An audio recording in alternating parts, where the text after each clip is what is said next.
We're back. It's been a minute, but we're back. How are we doing? Let's make sure everything's still working, just in case I broke anything. I did make some. I feel like I made some level of updates. Oh, we're all. Oh, you know what? Hang on a second. Hold on there, Jethro. We did break something already. I know what we did. I did break something. Hold on there, Jethro. Made a error. Let me see if I can change this on the fly. I don't know if I will be able to. Might have to redo here. I know what I messed up. I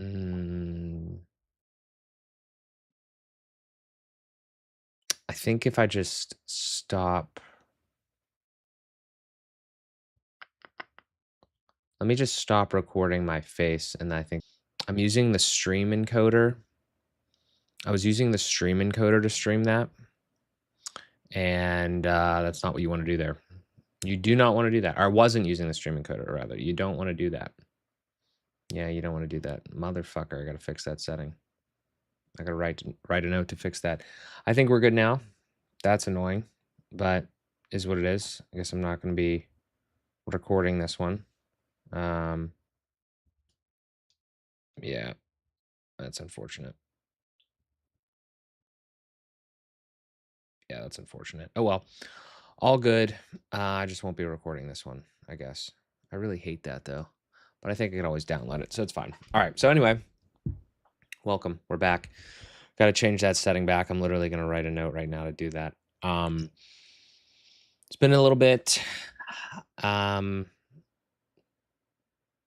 feel like every single time I do one of these live streams, I'm just kind of like, I feel like I've said so many things that need to be said, but I also like haven't fully explained everything that I do because I move just so fast now and it's the best thing ever.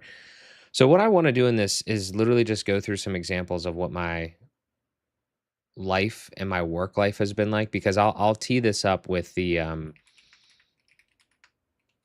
tee this up with what life has been kind of like for me and kind of the general thesis. And we'll probably do some random rants or something here at some point. You know, I used to do everything extremely manually and it was fine, like I guess, but like I started to like just hate the situation that I was in. I started to hate like the fact that I could only do like WordPress work and WordPress websites, and every single time like I had big aspirations to do other things for other, you know, types of projects, and then I would get like I would like be like there was many times in my trajectory where I tried to build bigger things, and I did build them, but like I built them on like the wrong stacks or the stacks that were like difficult to maintain and keep performant and things. Like I've said this before, but I built like this really ambitious thing for a stupidly low amount of money for this client. They wanted like a training platform for wealth advisors, and I built it with like Elementor and WooCommerce and WooCommerce subscriptions and WooCommerce memberships and LearnDash and this signing document fucking plugin on WordPress and all that. And there's no shade towards WordPress, but you know, I don't know if you guys caught the chat that I had with Matt Medeiros over on the WP Minute, you know, a couple weeks back. You know, I've talked to Matt a lot over the years now, over these past couple years that I've known him and that I was in the WordPress space, and it's just like, you know, I keep thinking about like what my day to day was like then and what it's like now. I mean, it is so unbelievably night and day that I can't like understate like how much like happier and capable I am now. And that's not, maybe that's not to say that like, that's not to say that I couldn't have done it before in some way, shape, or form. But it's just like the enablement that everything has, that like just like understanding agentic coding more and just AI in general. And obviously, like I didn't do anything to like make that progression happen, but like diving into this and learning so much more about different technologies and just become a better articulator of what I want in orchestrator and like problem solver in certain ways. It's right for me. It might not be right for you, but it's right for me. I really enjoy being able to focus on my clients' problems and my problems and thinking of ways to solve them and then orchestrating the solutions rather than like physically manually doing everything. And I do want to make this point that I do think that most I do think like everything that is I do think that everything that exists is gonna like catch up in a way. It's just like for me where I was at, it took so long to see any movement, and you know, like in like the WordPress realm, like with some of that AI stuff, and I just felt like I was like, I could just go over here and just do this stuff. Not only that, but there's also another real argument about like the layers of abstraction and how many things that you have to like fight through in order to get to actually what you want there. Versus, you know, just kind of going more towards the source and going like down the stack, like more directly towards like code and things like that. There's a lot of nuance here though, because every time I talk to more people and like people in modern builder society and stuff like that, um, everyone's in a different spot. Everyone has a different background. Everyone has a different level of comfortability with whatever you're doing. So I don't know what's going to happen in the future. Like I'm like the stuff that I'm doing here with the AIOS, like it's pretty builder heavy, like builder centric. Like you have to understand kind of what's going on. You have to be comfortable with being in like Claude code and like VS code or wherever. It's not really that scary, but like sometimes people just get, you know, it's like some people would rather be in like a nice little clean UI with a bunch of like little niceties and features. And it's like, well, you're just you could be heavily handicapped by that because you don't have all the power. So I don't know. It's a weird spot. I'll show you some shit that I've been working on. That's my overall thesis. I do want to talk about some other stuff too. Like, I mean, you know, I saw some interesting videos this week. So yeah. What's up? What's up? Asantam Zid. What's up? What's up? How we doing? How we doing? Satiri says 3x listening to catch up to live point. Appreciate you. Appreciate you being here. Thank you so much. Yeah, we just started, so you shouldn't have too much there. I kind of fucked up the beginning. You can kind of miss that. You can kind of skip that if you want. Because of the little stream encoder thing. But yeah. Where do we begin? If you guys have any questions, you let me know, first of all. Because again, I'm gonna be candid with you, as I always am. I'm probably one of the most transparent people on the internet.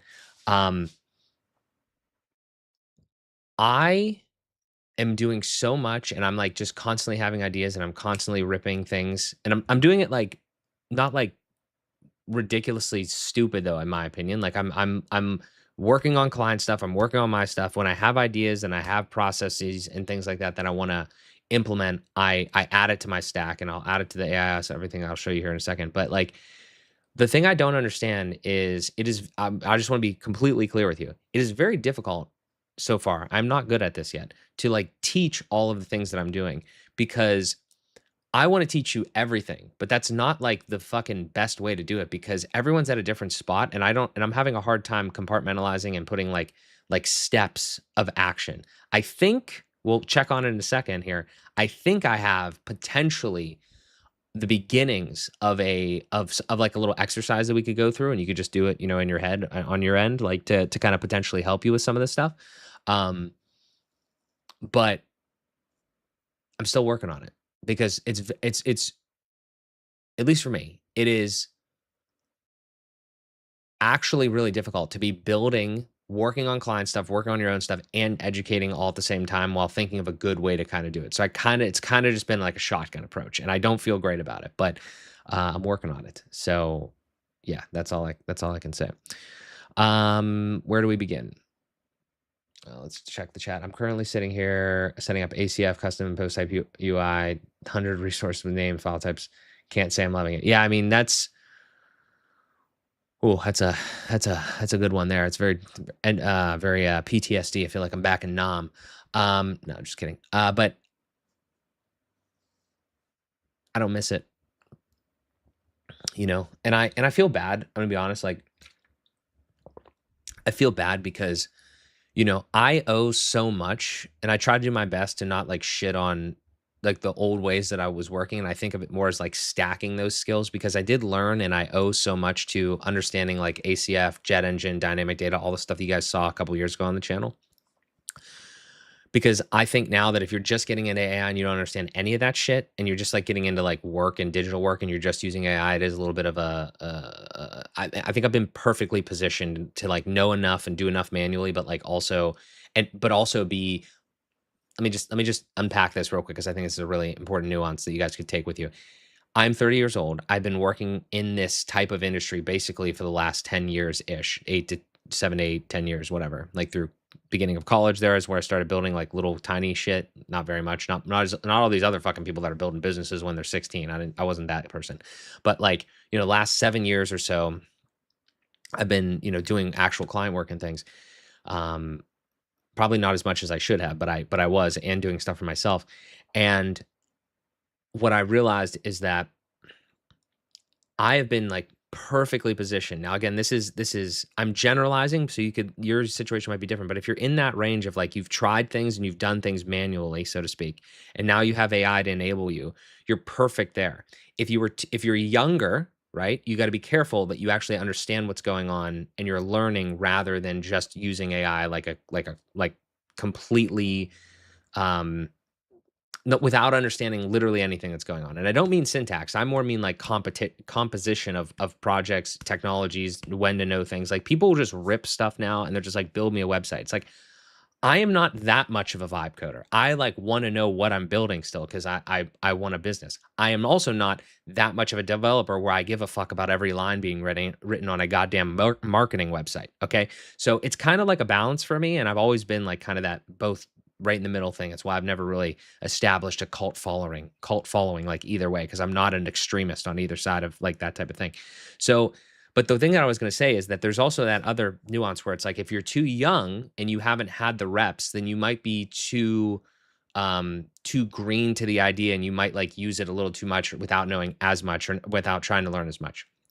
However, what I see a lot is I see the people on the other end that they've gotten older and they're not as willing to like they're set in their ways. Not everyone, but they're set in their ways and they're not willing to adopt this new technology. And again, I feel like somehow by the grace of God or whatever, like I'm literally right in the middle of that situation where I've had the reps, but I'm also like, okay, now we can like really, kind of put it in overdrive and work on a lot of the things. So yeah, I mean, to your comment there, like, I don't miss doing that.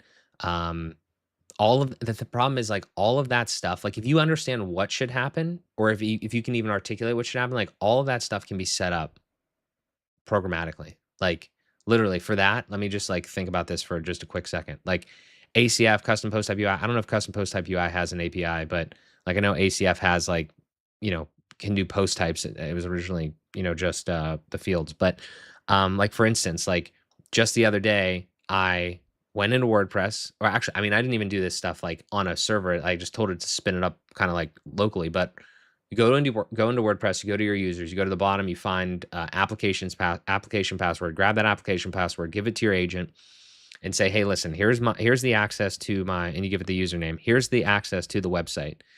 I think you could probably, I'm not 100% sure if you can download plugins via the REST API. I would have to imagine you can. I just haven't tried it. But anyway, assuming it's on there, just like literally set up the ACF fields, like based off of this thing that we discussed and we did in discovery, and like it would just handle that for you.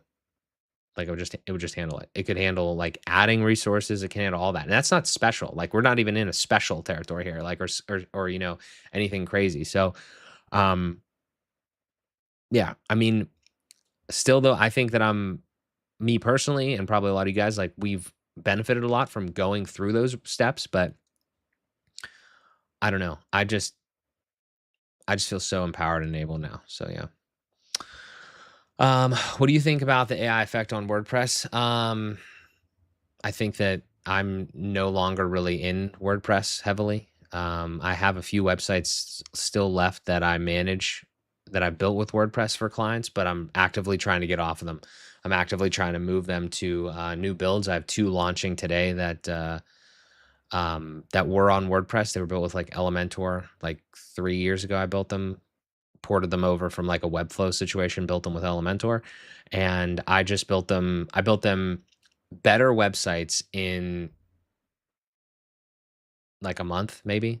And the reason it takes a while is because again, like this is actually, there's a lot of subplots here, but the other thing is that I actually don't really think that building websites, and I want to show you guys this. I need to share the screen here in a second. I'm going to be honest with you. I don't really think that building websites, like marketing websites, are the meta anymore. I think that it's too easy to create that. I'm not saying it's too easy to create a great one, but it's too easy to create one. Therefore, like, it's not the thing that I'm optimizing to sell. If I get an opportunity to do it, I will. But I think there's more, and this is a me thing. I think there's more that I can offer my clients that is more directly ROI positive than just a website. Obviously, there's a bunch of monetary services that you could, offer with a website, SEO, ads, whatever the hell you want to do. But I've never been more, I'm going to be honest, I've never been like a lead gen guy. I've been much more of an ops guy. And I just think like internal processes of these companies that we talk about, like these companies, and I'm generalizing in like, maybe like I don't want to say like maybe like $500,000 a year to like $5 million a year, like even in like a little bit more than that, like any company making that amount of money that you might be dealing with, like they, I mean, maybe let's even say like $250,000 to like maybe even close to 10 million a year. They, from my experience, a lot of them have fucking terrible processes. And like for me, being able to utilize AI to create deterministic workflows and like little like portals and things like that, like I'm just having such a great time with that now because I really enjoy digging into a client's business, understanding what they do, building a custom solution for that. The last thing I'll say on that is that, and to wrap it into the marketing website thing, is the marketing website is still a part of that. It's just like, depending on what you're trying to do, from my experience, it's not the thing that people get really excited about. They get really excited if it makes the money, I guess, yeah, it would. But like it's always been so hard for me because clients have to do the work and a lot of them get it from referrals. There's probably a lot of opportunity there in most businesses to make that process better.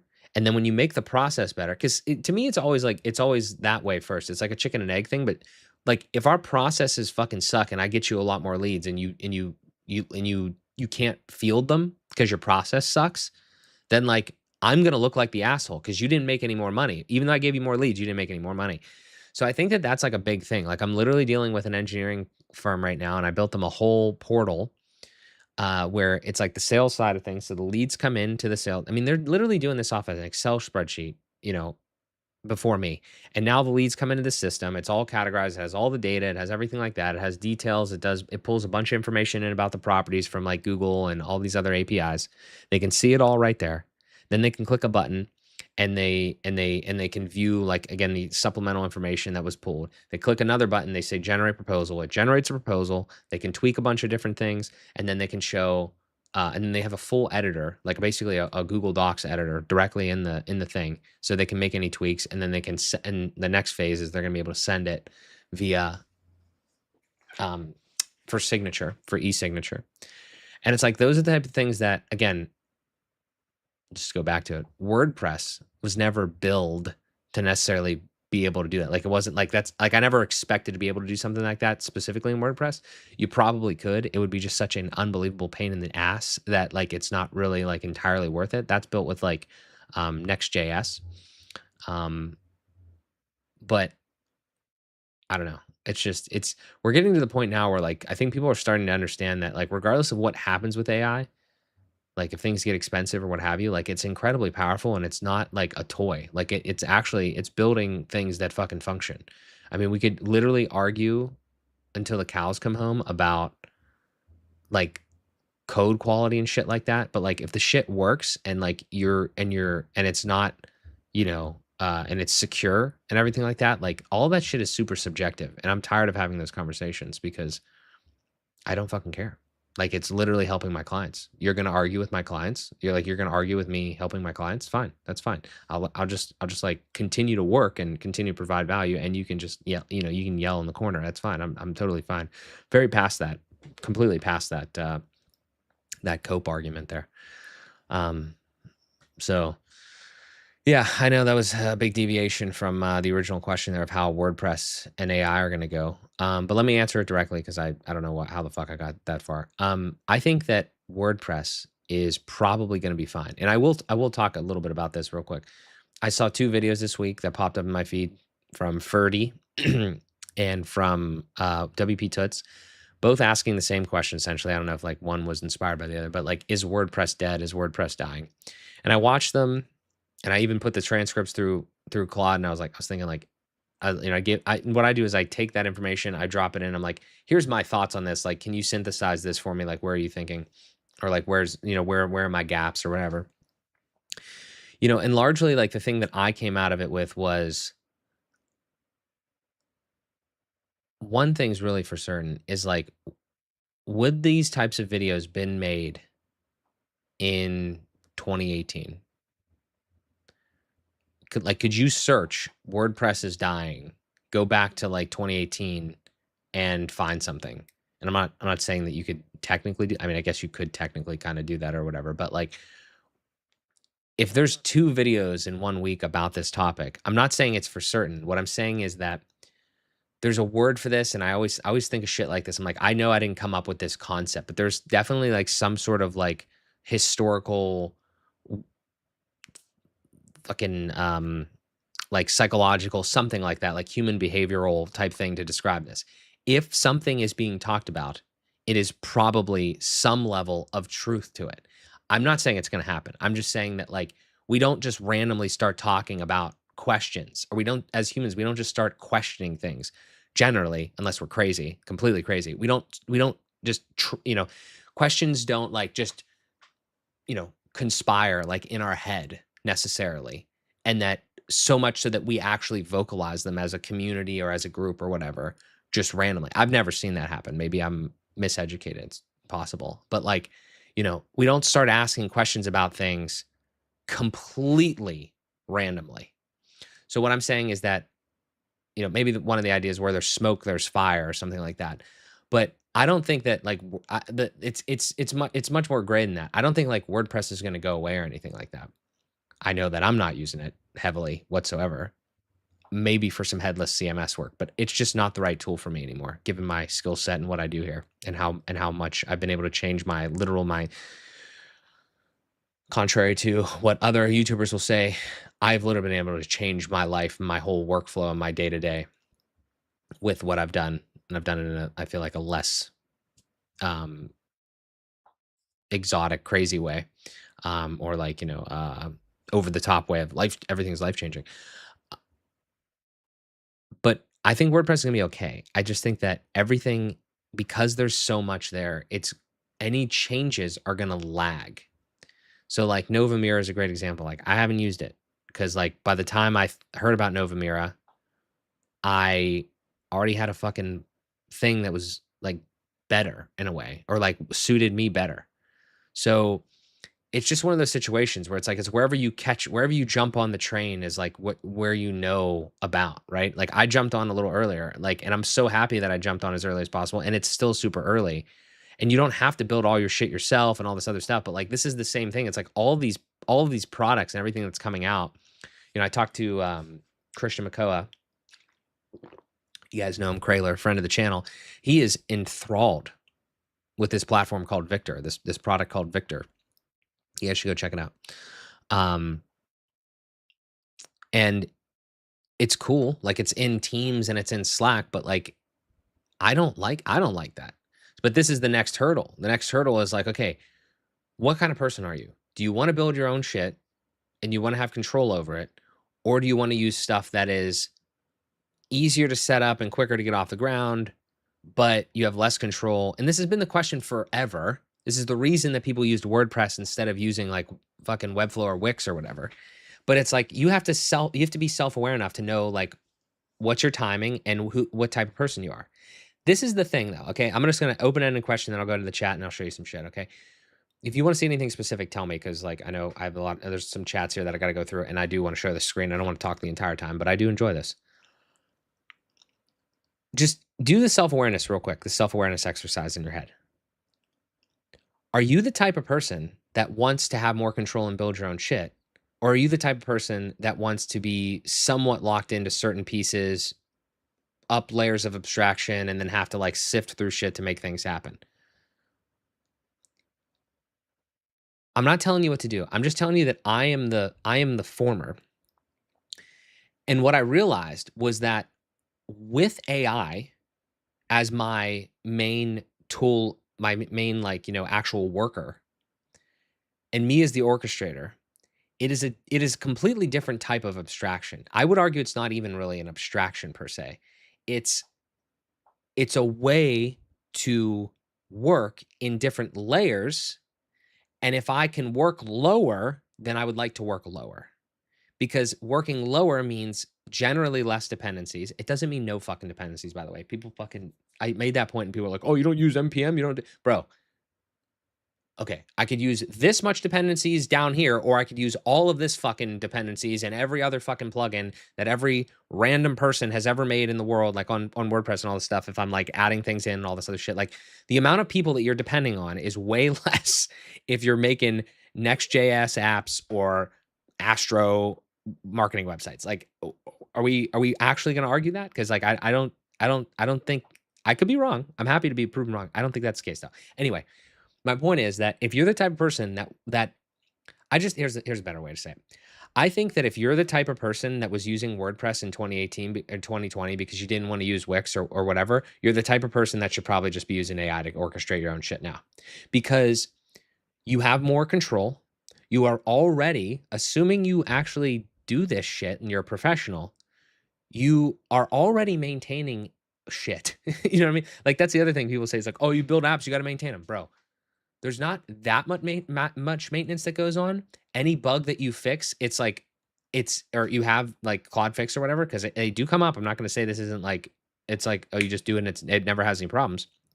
Anything that you fix though, it's like it's specific to your situation, and it makes the things better exactly how you want them, rather than having to put in support tickets or deal with other bullshit or whatever, or like, maybe not get your features in. So it's not, and again, this isn't even a one-to-one argument. I'm not saying that you couldn't do some of this stuff like with WordPress or in WordPress or whatever. You do whatever you want. I'm just saying that the only thing I would challenge you on, and this is not a WordPress specific thing. This is just random advice that I have to tell myself all the time. Don't, I don't think it's helpful in life to just stick with something just because you're comfortable. If it works and it's not broken, I'm not telling you to change. But I heard this thing recently where it's like, when you, and I posted it, it's like it was about awakening or whatever, but like if you find something, if you find a way to do, this is how I interpret it. If I find a way to do something that helps me, my my obligation is to not try to convince people that it's necessarily better for them, because I don't know them as they know themselves. I know me as I know myself, but I don't know you. So my job is to just make an area, literally a space or an opportunity exist over here. And you're just chilling over here. And occasionally I'll just like talk to you about it, like these live streams or whatever, or Modern Builder Society, my community, whatever. And I'm just making this available, just the making the knowledge and the the opportunity to like work like me available, and like have that knowledge in space and in time or whatever. But it's not to like force you to like open your eyes. Open your eyes, Patrick. SpongeBob reference. Like open your eyes and like go and come over here and like force you over here. That's not my obligation. That's not what I should be doing. That's counterproductive. So I'm not going to do that. But I'm just going to tell you that like the way that I work now, fully like basically full orchestration, everything connected, all context available to me at all times. I literally don't know how I worked before. It's hard to imagine what it was like before. So, okay, why don't we answer some questions and do some stuff and things. Are you using AI for non-business related things on the regular? Have you handed AI your taxes, for example, or do you help negotiate purchases on behalf? I mean, I think I'm kind of weird. I think a lot of my life is kind of intertwined a little bit. because I've done this thing where I have multiple like businesses, and one of them is kind of like my personal brand type thing. So I tried to be way more separate before, but now I'm pretty much like the most authentic and transparent person you'd probably ever meet. Like, and there's another part of this. It's like, you mentioned the taxes. It's like I'm having to deal with like there's an attorney client that I want to do some work for, and it's like, oh, there's like confidential information that like I probably shouldn't send through Claude or whatever. It's a whole nother rabbit hole with like data privacy and all that.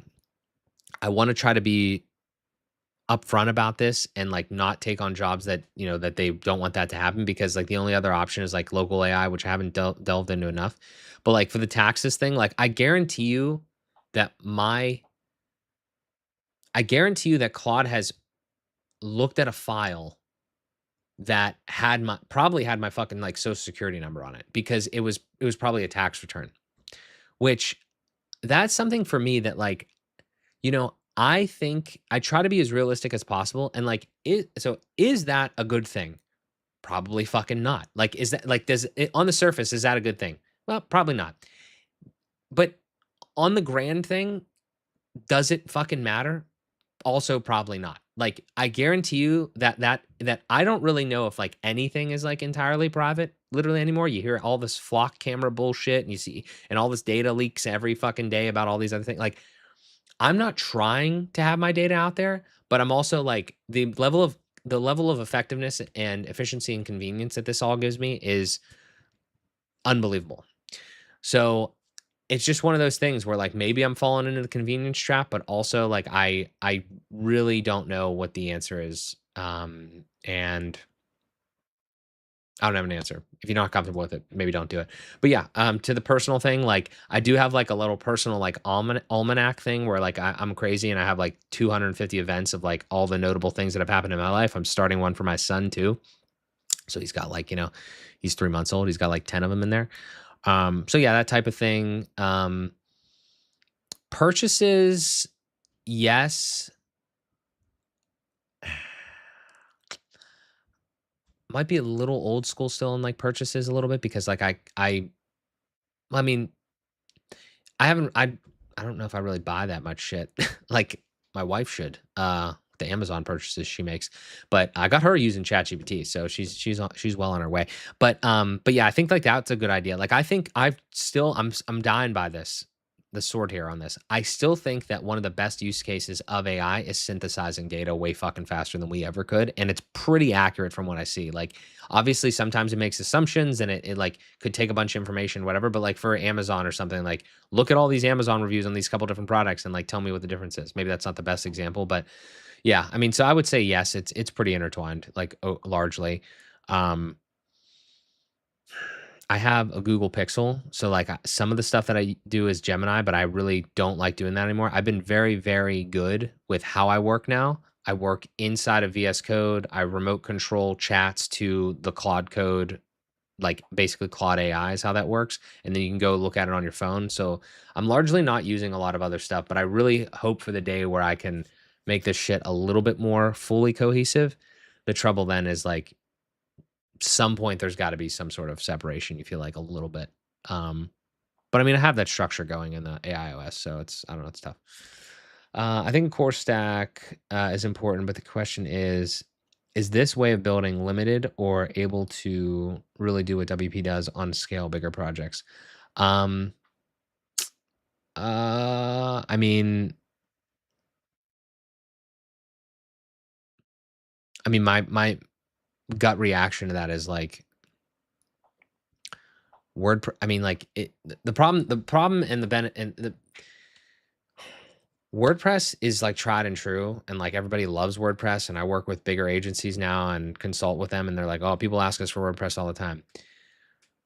I am now starting to realize the reality of life is that sometimes even when people say they know stuff, or they they want something, like they might be wrong. Like you're the professional. You should probably do a little consulting, not you specifically, but like we are the professional. I am the professional. If there's a better way to do something, I should at least tell you about it, because I like realistic. Let's think about this for a second. anyone that's watching this fucking live stream right now, I appreciate you. You are, I've said this before, I've said this in Modern Builder site. You are better. Better is not the best word, but I'm still working on the articulation of this. You are probably smarter and more tapped in to where the technological and therefore where the world is going than like at least 90, probably closer to 99.9% of people in the entire world. Okay. I just need you to like internalize that for a moment. Okay. So that doesn't mean that you know everyone's business. That doesn't mean that you know the best, realization of like finance and business risk and all that other shit that you talk to. That doesn't mean that, but it does mean that you know where the world is going because you're tapped in enough to watch a fucking live stream about AI or whatever, or videos about AI or whatever. Okay. Everyone else, like you got to really realize this. It seems like everyone, because people you talk to, people that follow on X, feels like everyone's tapped in. Trust me. Essentially, no one is fucking tapped in. Okay. You are so much more educated, knowledgeable, and experienced in this shit than most people. Now, obviously, within the bubble, you might be lower than higher, but that's a bubble of like the top. Okay. We are talking about shit that nobody else really knows about yet. And they may never know because not everyone is always going to know, right? Or whatever topic it is, like people still don't fuck with the internet, right? Now, but that bubble of people on the internet is way bigger now than it was early internet days, right? So I forget that often. So that's why I try to remind myself and you guys. So my point is, to try to go back to the answer, the question is that when people say that they need WordPress, if that actually, first you need to diagnose if that's actually a real business constraint or if you can do it somewhere else. Sometimes people just do it because they want comfortability and ease. But if it's really not because like they need it, then you might be able to get them like out of that whole situation. To answer the question specifically about like, is it worth big projects? I mean, I don't know how to answer that because this is literally like the stuff that I do and the stuff that I'm doing here is like, it's code. Like I don't, like if I was going to do a big project, I mean, first of all, it depends on what you mean by big project. But if you were going to do a big project, like there's no reason like Astro, like a static website with Astro can't handle like a lot of pages or something. It's no like you just do more shit. You put more into the code base. You orchestrate more. On the CMS side, gets a little more, tough, but still though, like you could stand up like headless WordPress, or you could stand up like I don't know, Tina CMS or Sanity or Payload or whatever the hell else. Notice I just mentioned a lot of shit that maybe you guys haven't played with, but like you learn it. You just look at it, you learn it, you play with it potentially on like a sample project or your own project, and then you learn more, and then you do it for a client. There's no rules, by the way. The people There's a level to being a scamming piece of shit in business, for sure. Okay, there's a lot of them out there. There's no rules though that say that you can't take money for shit that you don't know how to do. Okay, if you can, again, self-awareness test. If you can if you can sit right now and you can sit with yourself and you can be like, "Am I a piece of shit? Like truly, am I a piece of shit?" And you can answer that question and say no. You are fine. Okay, you're completely fine. If you're not a piece of shit and you're not just going to take the money and run and not do anything, and you're going to make sure that you get them a solution one way or another, you can charge for whatever you want to charge. You can charge however much they're willing to pay for whatever you want. There's no fucking rules. Stop like there's market rules, obviously, in a way. There's market realities. Like, is somebody going to pay $100,000 for a 5-page website? Maybe. Some might, but probably not a lot, right? Just because common sense. But you can do whatever you want.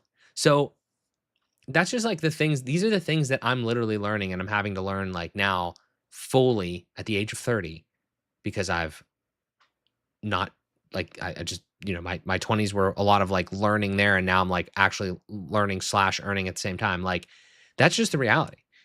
So people need value, and that's largely what they care about.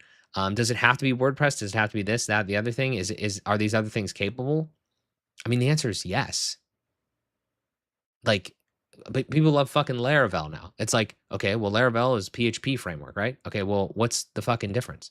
Like it's, yes, there's a community around WordPress. Yes, there's like plugin ecosystem. Yes, there's all this stuff. But like you like here's the thing is this is like WordPress is amazing and shitty for like the same reason. It's like it's amazing it has all this stuff and it's shitty because it has all this stuff because if you don't need all of the shit, you're like you have like a false sense of like security because you don't need all that stuff. Like you don't need like every single feature in all of these SaaS products. And realistically, if you're already a builder and a maintainer, it actually is probably easier for you to just build the small little part that you need, orchestrate the building of the small little part that you need and maintain that. But if you don't want to do that, then don't do that. You know what I mean? Like all I'm saying is like from my experience, it has not been as hard as people have made it seem. I will keep updating you every single time when hardships happen or what have you. But so far, you know, that's the thing. The last thing, very last thing I want to say on this, because I keep rambling on this, but I think this is hopefully somewhat helpful. I want to go back to that point about like where people tell you that like, oh, you can't charge this or that, or not necessarily can't charge this, but like there's this constant fucking feeling of you're not like good enough to charge money for shit. I mean, there's I guess there is a fucking floor, but see if people will pay you to do certain things and make it happen, right? And I mean, I don't know when I fell into the trap of thinking that like I needed to know everything to charge money, but it did happen. And I don't like it. It's not good. It's not a fun place to be, and it's a really bad place to try to handle business. Like it just doesn't, it's not helpful. It's also not profitable at all because you constantly think that you have to learn and make sure that you understand everything. That is literally impossible. You cannot learn everything before you start asking people for money, before you start trying to make money and things like that. So it's just not a good spot to be.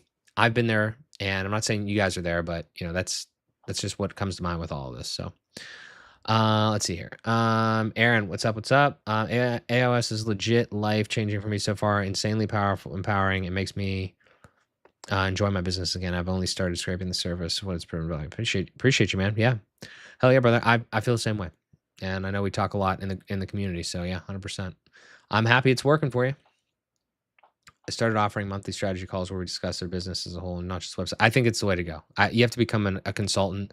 I mean, we've always kind of been consultants, but like, you know, I think now more than ever, like, I don't know, guys. You guys can do whatever you fucking want, like as I always say. But like, I am just so much more happy when I can provide more value, and this has given me the opportunity to provide more value, and I don't feel like shit anymore. I used to have calls with WordPress clients that like we just had a WordPress website, and I would get on these calls every month, and I would be like, how's the website doing? Do you guys want to do some SEO? Do you want to do this? And they're just like not like super excited about it, you know, because like the website's just doing okay. And like, you know, I try to pitch them on like some SEO shit, but I don't even really want to fucking do a lot of SEO stuff because like I still think that like that type of marketing is it. I'm not saying it's not possible. There's this guy, I see him all the time. I don't know if you guys see him. His name is what is it?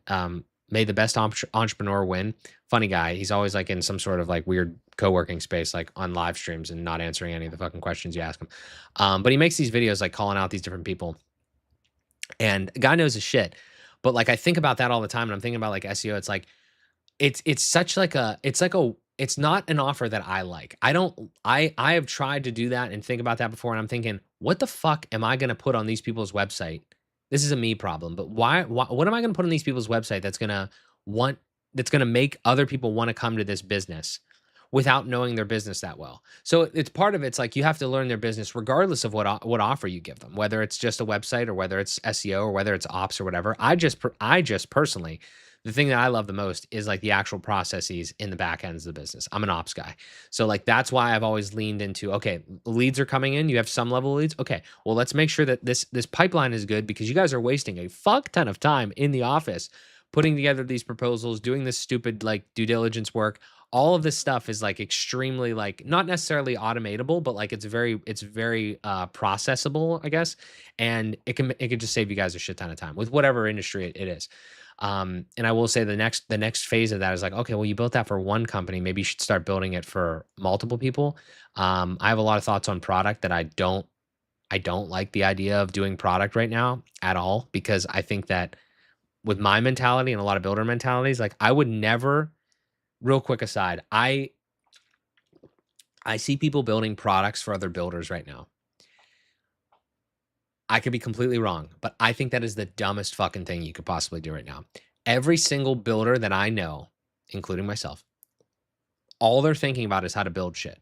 So maybe if they're not interested in something, they won't build it. Therefore, they would just buy it. But there's a lot of things, if you build a product right now, you probably have to really commit to it. Now, I know that's always been the case, but there's been ways to kind of like skirt around that and get like something that's kind of like surface level because it's hard enough to build. It's not really like that anymore.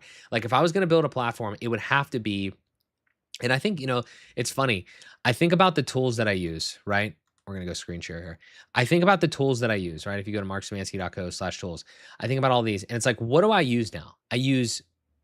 Why am I using these? It's because of hardware. It's because I don't have enough hardware to make this make sense. Like I have this 2080 in here that like could do some stuff, but not a lot.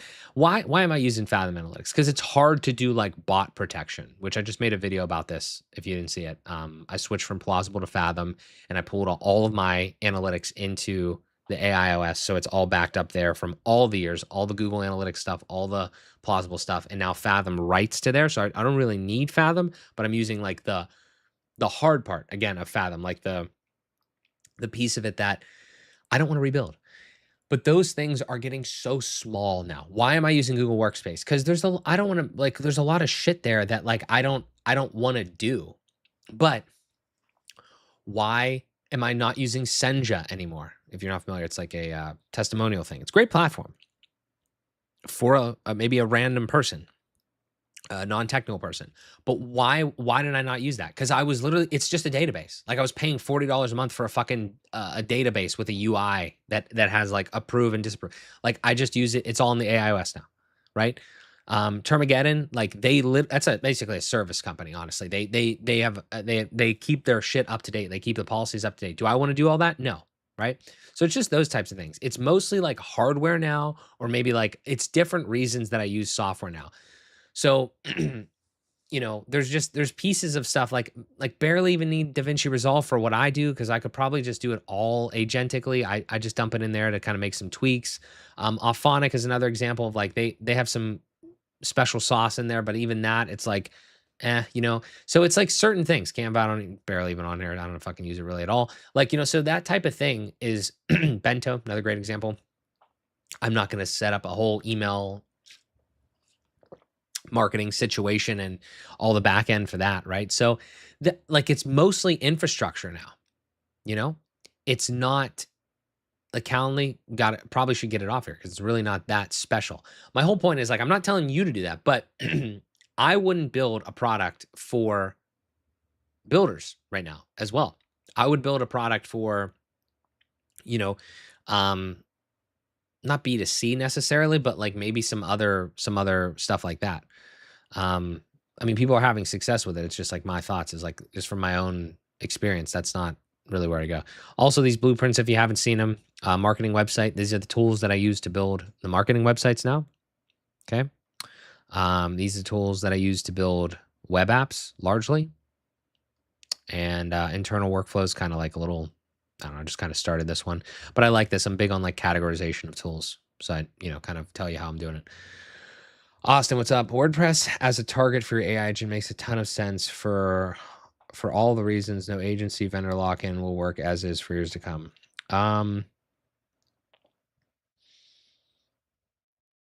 mean, yeah, I can't, obviously this was like 20 minutes ago, 30 minutes ago. I apologize. I get so behind in the chat. I mean, I would say like, yeah. I'm just not really like hugely in the boat of like using WordPress just for the sake of using WordPress anymore. So our thoughts probably differ on that. I know you're doing a lot of good stuff over there, Austin. I'm not trying to tell you how to live your life. I just think that like everything that I do is literally like my code essentially, and Claude wrote it, but it's my code and I could just do whatever I want with it. Like I can make everything open source if I wanted to. I'm not using like weird, obscure, I'm not saying WordPress does, obviously it's like PHP, but like I'm not using like weird, obscure stuff either. like stuff that's not supported. It's all very highly supported. It's honestly like if you look at these blueprints, like you could look at this and be like, oh, Mark told me to use this stuff. I mean, this is, I'm not gonna lie to you, like largely everyone is using a lot of the shit. Everyone is using Tailwind in this space because it's just like the most, you know, the most widely documented, like, you know, methodology and everything like that. Like a lot of people are using the Cloudflare stacks. A lot of people are using Astro, right? There's some things in here that maybe like I decided that I wanted to use instead, but a lot of people use Claude Code, obviously, and some of them use it in VS Code or not, whatever. Everyone and their mom seems to be using like Vercel and Next.js, right? And Supabase is super popular. So I'm not doing anything unbelievably crazy here. Like these will evolve over time, but my whole point is like, part of WordPress's allure is has been very ubiquitous. Another part of it is obviously open source. Another part of it is the ecosystem. I just feel like, to me, a lot of that is not as valuable as it once was. But doesn't mean it's not valuable to everyone else, to other people, you know. I think AI will enhance WordPress, not replace it, making website creation management easier and faster. AI is absolutely doing that. So I don't disagree with that. If you want to stay in WordPress and use AI within WordPress, then you do you. I personally think there's better ways.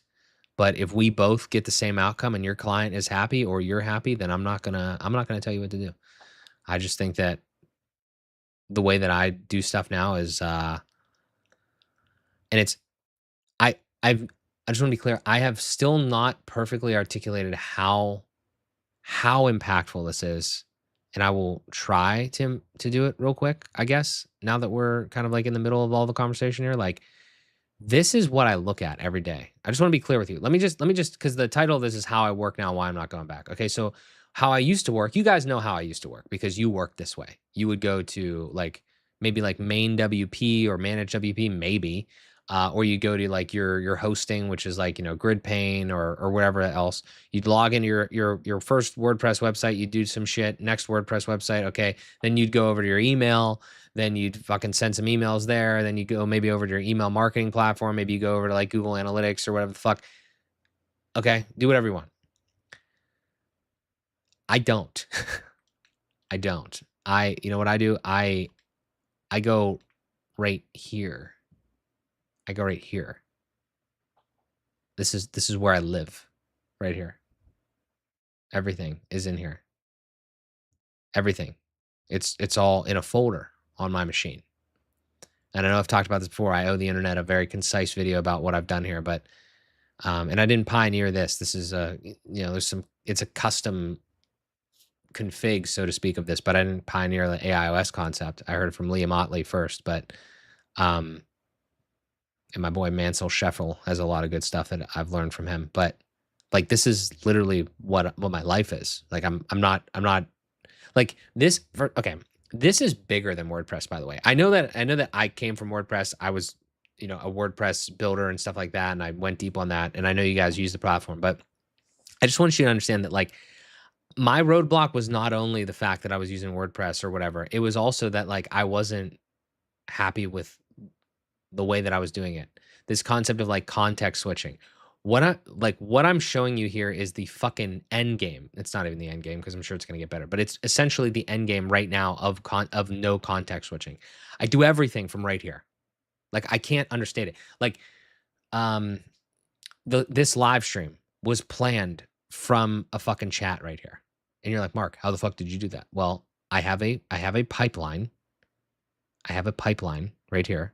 I have a bunch of pipelines. Now, I will say, don't necessarily just like copy me on this because I'm still fucking with some of this, but like, I have modules and I have pipelines. Modules are like little one-off things that I would do at any given time. My concept for pipelines was like things that like are really end to end, and like maybe sometimes I have to pull a module into it, so it could be kind of like componentized in a way. I don't know if that's the best way to do it, okay, but it's been working okay. So pipelines, though, look at all these pipelines. These are, you can call them skills if you want. They're just not technically set up as skills, but they're effectively the same thing. Skills are just fucking processy type things that you do. So like, schedule YouTube live stream, okay? So inside of this, I have orchestrated, and I said, like, this is literally as easy as I can explain this. One day I was like, hey, look, I need to schedule a live stream. I know I'm going to do this again. I don't want to fucking manually do it. So I said, hey, Claude, I went to Whisperflow, okay? And look, affiliate link in the description, by the way, with Whisperflow. Don't ever type again. And I said, hey, Claude, listen, I need to schedule a live stream. I know that I'm going to do this like basically every week from now on. So like I really don't want to manually do this. So what I want you to do is I want us to do it once, and I want you to like document it so we can do it again the next time. And if we need to change things, then obviously we'll iterate and we'll make it better each time. But I need like some sort of a pipeline or like a skill in order to make this happen. So then that was like more or less a reenactment of what I did the first time. And then we went through that, and it was like, okay, well, what do you do? And I say, okay, well, I have to think of a topic. So I got to brainstorm some topics. I got to brainstorm a title idea. I got to brainstorm thumbnail ideas. I got to generate the thumbnail. I got to do all this stuff. And now I just basically say, hey, we're going to do that. Here's some of the ideas that I'm thinking about. And then it basically goes end to end and does it. And again, I know you guys aren't probably live streaming every week, so this is a bad example, but I will show you a better example in a second. Like, this is basically like everything that I've done in the last 3 weeks, etc. Some angles that it, kind of came up with for me. And you think like this shit isn't like purely pulled out of thin air or anything. This is all because it has a fuck ton of context of everything that I'm doing. It has all of the session history. It has all of my working stuff, everything like that. And so it's able to do this. It's able to give me like kind of like beats and everything like that. And I'm able to, obviously I'm in my prompts, I'm adding more shit too, right? So, that's the type of thing, right? And then ultimately we end up with title, we end up with all this stuff. And I used to do this with Claude Chat, but like that was super limiting, and I would have to copy and paste everything. What it does now is because of, try to give you an example. Let's look at this real quick, I think. And then right here, so connectors, because I have all these connectors, this is how it actually interfaces with other SaaS that I use. So it has access to my Google Workspace. It has access to all my Google stuff, right? So it's like, it can now take what I brainstormed with it and everything like that, and then go schedule the actual YouTube video, the actual live stream. And then all I have to do is just quality check to make sure everything's good. And then boom, it's scheduled for 11 a.m. when you guys saw it, right? So these are just the types of things that like, it's really hard to explain how much, because each one of these things, you look at that and you're like, okay, Mark, I could just fucking do that myself. It's like, but okay, you're not wrong. Maybe you save 5 minutes, 10 minutes right now on this. Okay, but let's multiply that every week. And then let's think about all the other fucking shit that you do that's 5 or 10 minutes. And all the stuff that's incredibly repeatable. I think one of the traps that we fall into, and I think this is a really good, important point. I think one of the traps we fall into as like builders and whatever is we think that our shit is actually way more unique and way more bespoke than it actually is. So much of the shit you do is not bespoke. It's patterns, and you're doing the same thing that a lot of other people are doing, maybe with your own little spice, okay? But the actual thing itself is not, the process is not really that crazy. This is the beautiful part. You can tune the process to have your secret sauce in it, and you can obviously edit and quality check, but you don't have to do the fucking manual work anymore. I know that we're so far away from even like building websites right now. Like, I'm just talking about my business in general. But here's the thing. When I got to this thought and I realized this was the whole thing, that this was like possible, and I was able to improve the concept and everything like that, like I realized that the easiest path for me to build websites and do that type of shit is not WordPress, because I'm already so low in this stack of shit that like I might as well just build sites, marketing websites. I'm going to say it. I'm going to piss a lot of people off. I might as well build marketing websites the way they were, the way they should have been built forever, statically. And I know you could, I guess technically, well, you can't build, I don't think you can build a static website in WordPress because it has to be like that. But like all of the other stuff that like, that are pros of that situation, they've just kind of evaporated for me. I'm not saying it's a bad platform. I'm not saying it's going away. I'm not saying it's not going to get better by AI. It's doing all that stuff. I'm just saying for another thing that like you could potentially do for yourself if you did something like this. So let me go into this pipelines real quick. And let me say, there's like one that's called web build. So this web, again, the organization is not perfect here on a lot of this, but I'm still working through some of this thing. So one of these things is like web build. And I have this idea where, and I talked about this earlier, where like, I really don't think that selling websites in and of itself as like I think websites are largely for the types of websites that we're talking about that I would have to imagine we're talking about. Maybe you're selling $100,000 websites. God bless you. For the types of even those though are gonna fucking come down in price. But anyway, that's a side conversation. What do you guys normally sell websites for? Somewhere between, I don't know, like $2,500 and $15,000, $20,000 maybe. Anything in that range, I feel like is becoming a loss leader, not because it's being fully commoditized, just because it's objectively easier to build. There are ways that are easier to build it. I'm not saying they're not important. I'm not saying websites are gone. I'm not saying anything like that, but they're becoming objectively easier to build. I will prove it to you right now. I just need to find an example. So let me think of the best way to handle this. What I need to do is I need to find a half decent website that fucking sucks and rebuild and trigger this pipeline that I just did the other day on a business. Maybe I should just show you that. I could show it to you and would probably be easier, but like it's not like I don't want to just show stuff. I kind of want to show it in action so you understand what's going on. I need a business. I'm going to the chat. Show me. Here's what it is. Give me a business. Okay. Any of you guys, give me a business that anything that comes to mind. This will be a free thing for you if you want to do this. Business, maybe like in your area or wherever. I will pull up their website. Okay, don't put the link in here. If you do put a link, you got to like space it out. Give me a link to a business that like you've been to their website and you're like, this fucking sucks. I know I could build a better website, but maybe you haven't like gotten the chance to reach out to them. Maybe you haven't whatever. Or you don't whatever. But like it really sucks. And give me a link to that. Or again, not the link, but give me that. And then I will put it through this thing and we'll see what happens. I don't know. I did it. I've done it twice now and it's worked pretty well both times. But what the concept is that you see something like that and you're like, I want to reach out to this person. And I do feel, and you have to feel this, your worth is not just the website anymore. So you give them a built, like you don't give them a website, but you show them what you can do. You show them what this could look like. It's like it's really like almost like a not necessarily a lead magnet because I don't think you should give them the website away, but you could do it way better.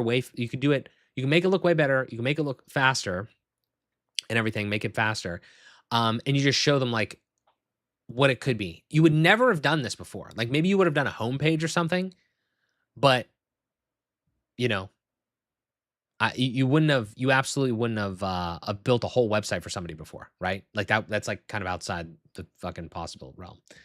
Are these actual real businesses or are you guys telling me to look up fucking potato farming? What are we doing here?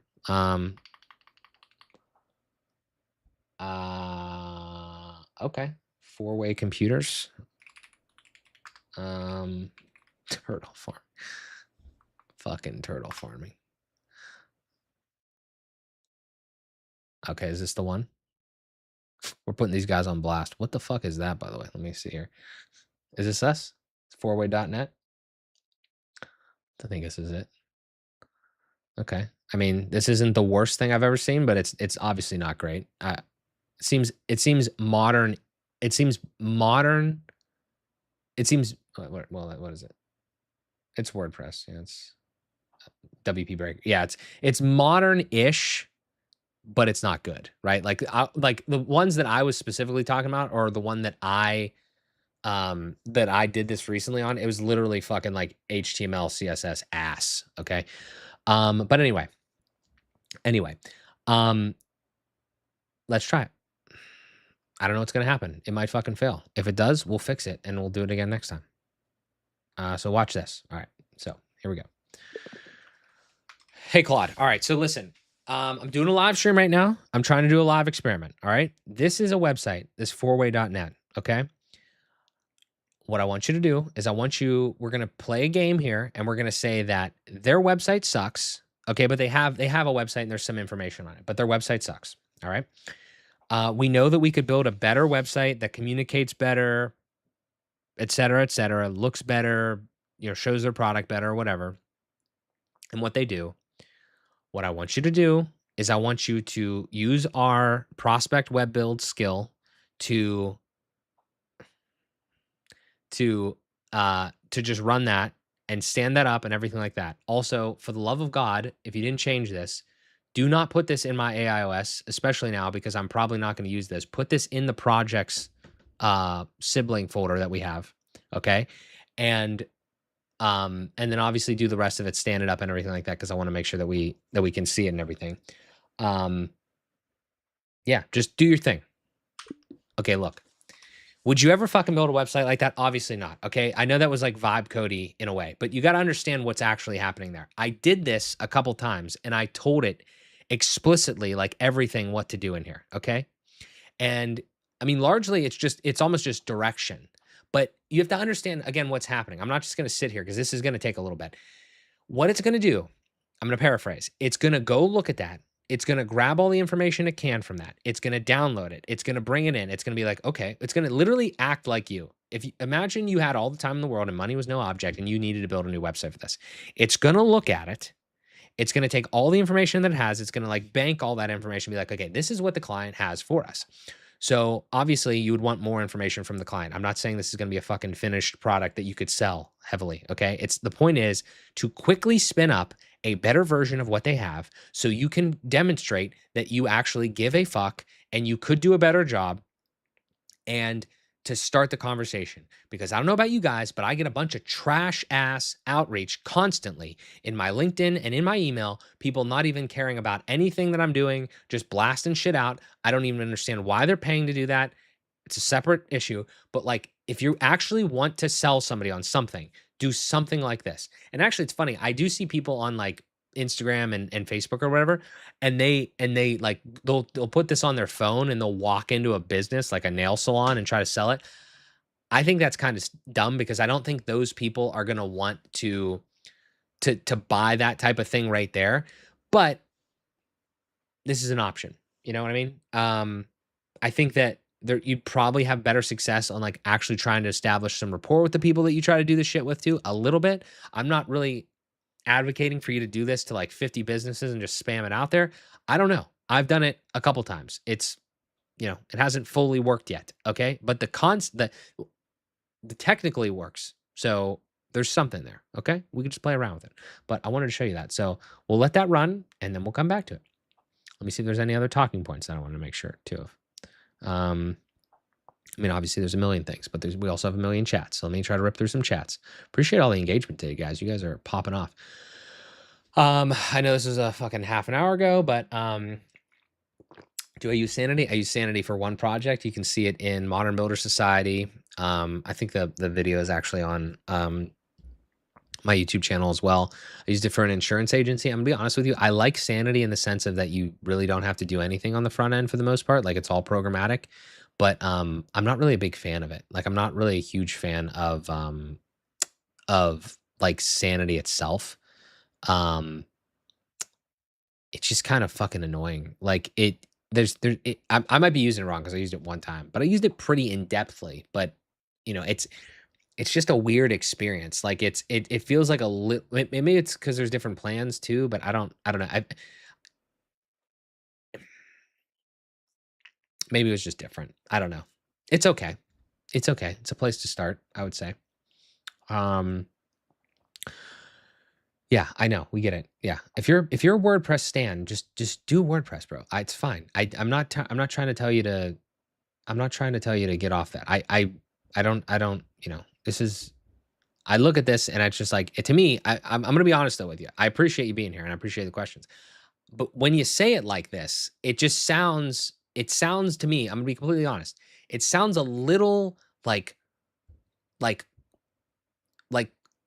biased and a closed-minded. I'm not saying you should leave. I'm just saying like if I'm being a responsible like business owner and I see all this stuff happening and you're gonna watch me in 20 minutes or less, like see this website being built, I would just like, like reality is reality. I'm not saying that you can't build this shit in WordPress still. And I'm also not saying that you might be able to build like, fuck, here's what you should probably do. Like take that concept and literally go into Claude Code and say, hey, wait a second. I want to build WordPress websites this fucking fast. Okay, let's go build WordPress websites this fast. Whether it's with Nova Mirror, I don't know if they have you know, way you can API, so to speak, into that or whatever, or if Novamir is actually that fast to build stuff, whatever it is. All I'm saying is like, I'm actually so over talking about tooling. Like I have to keep talking about it, but I'm over it. Like I'd rather just talk about concepts. It's just concepts are so goddamn difficult to talk about because you need something to anchor it to. And a lot of times it ends up being a tool. I'm not even like, it may look like because I'm in Claude Code all the time that I love Claude Code and I never want to change. That's not it. It's just like I am comfortable in Claude Code. It works really well. I have no reason to change. Maybe that's the exact same reason you're in WordPress. But at the same time, for both of us, it's like maybe Codex is better. Maybe Astro is better, whatever, right? So that's my only thing is that I think that, you know, there's we don't know, we don't know. And we haven't experienced what we haven't experienced. And maybe there's reasons to do everything. None of us are ever going to be at the end of this, bro. You know what I mean? We're gonna work and we're gonna learn and we're gonna live and then we're gonna die. So yeah.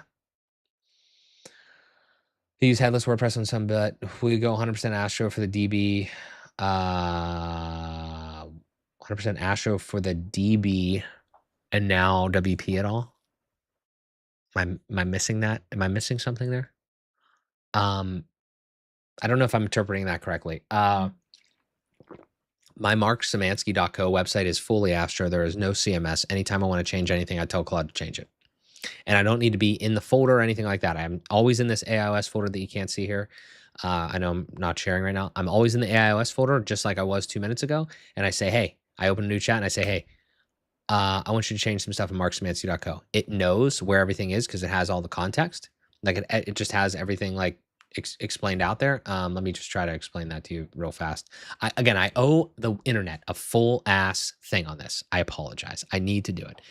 Largely though, this is what it is.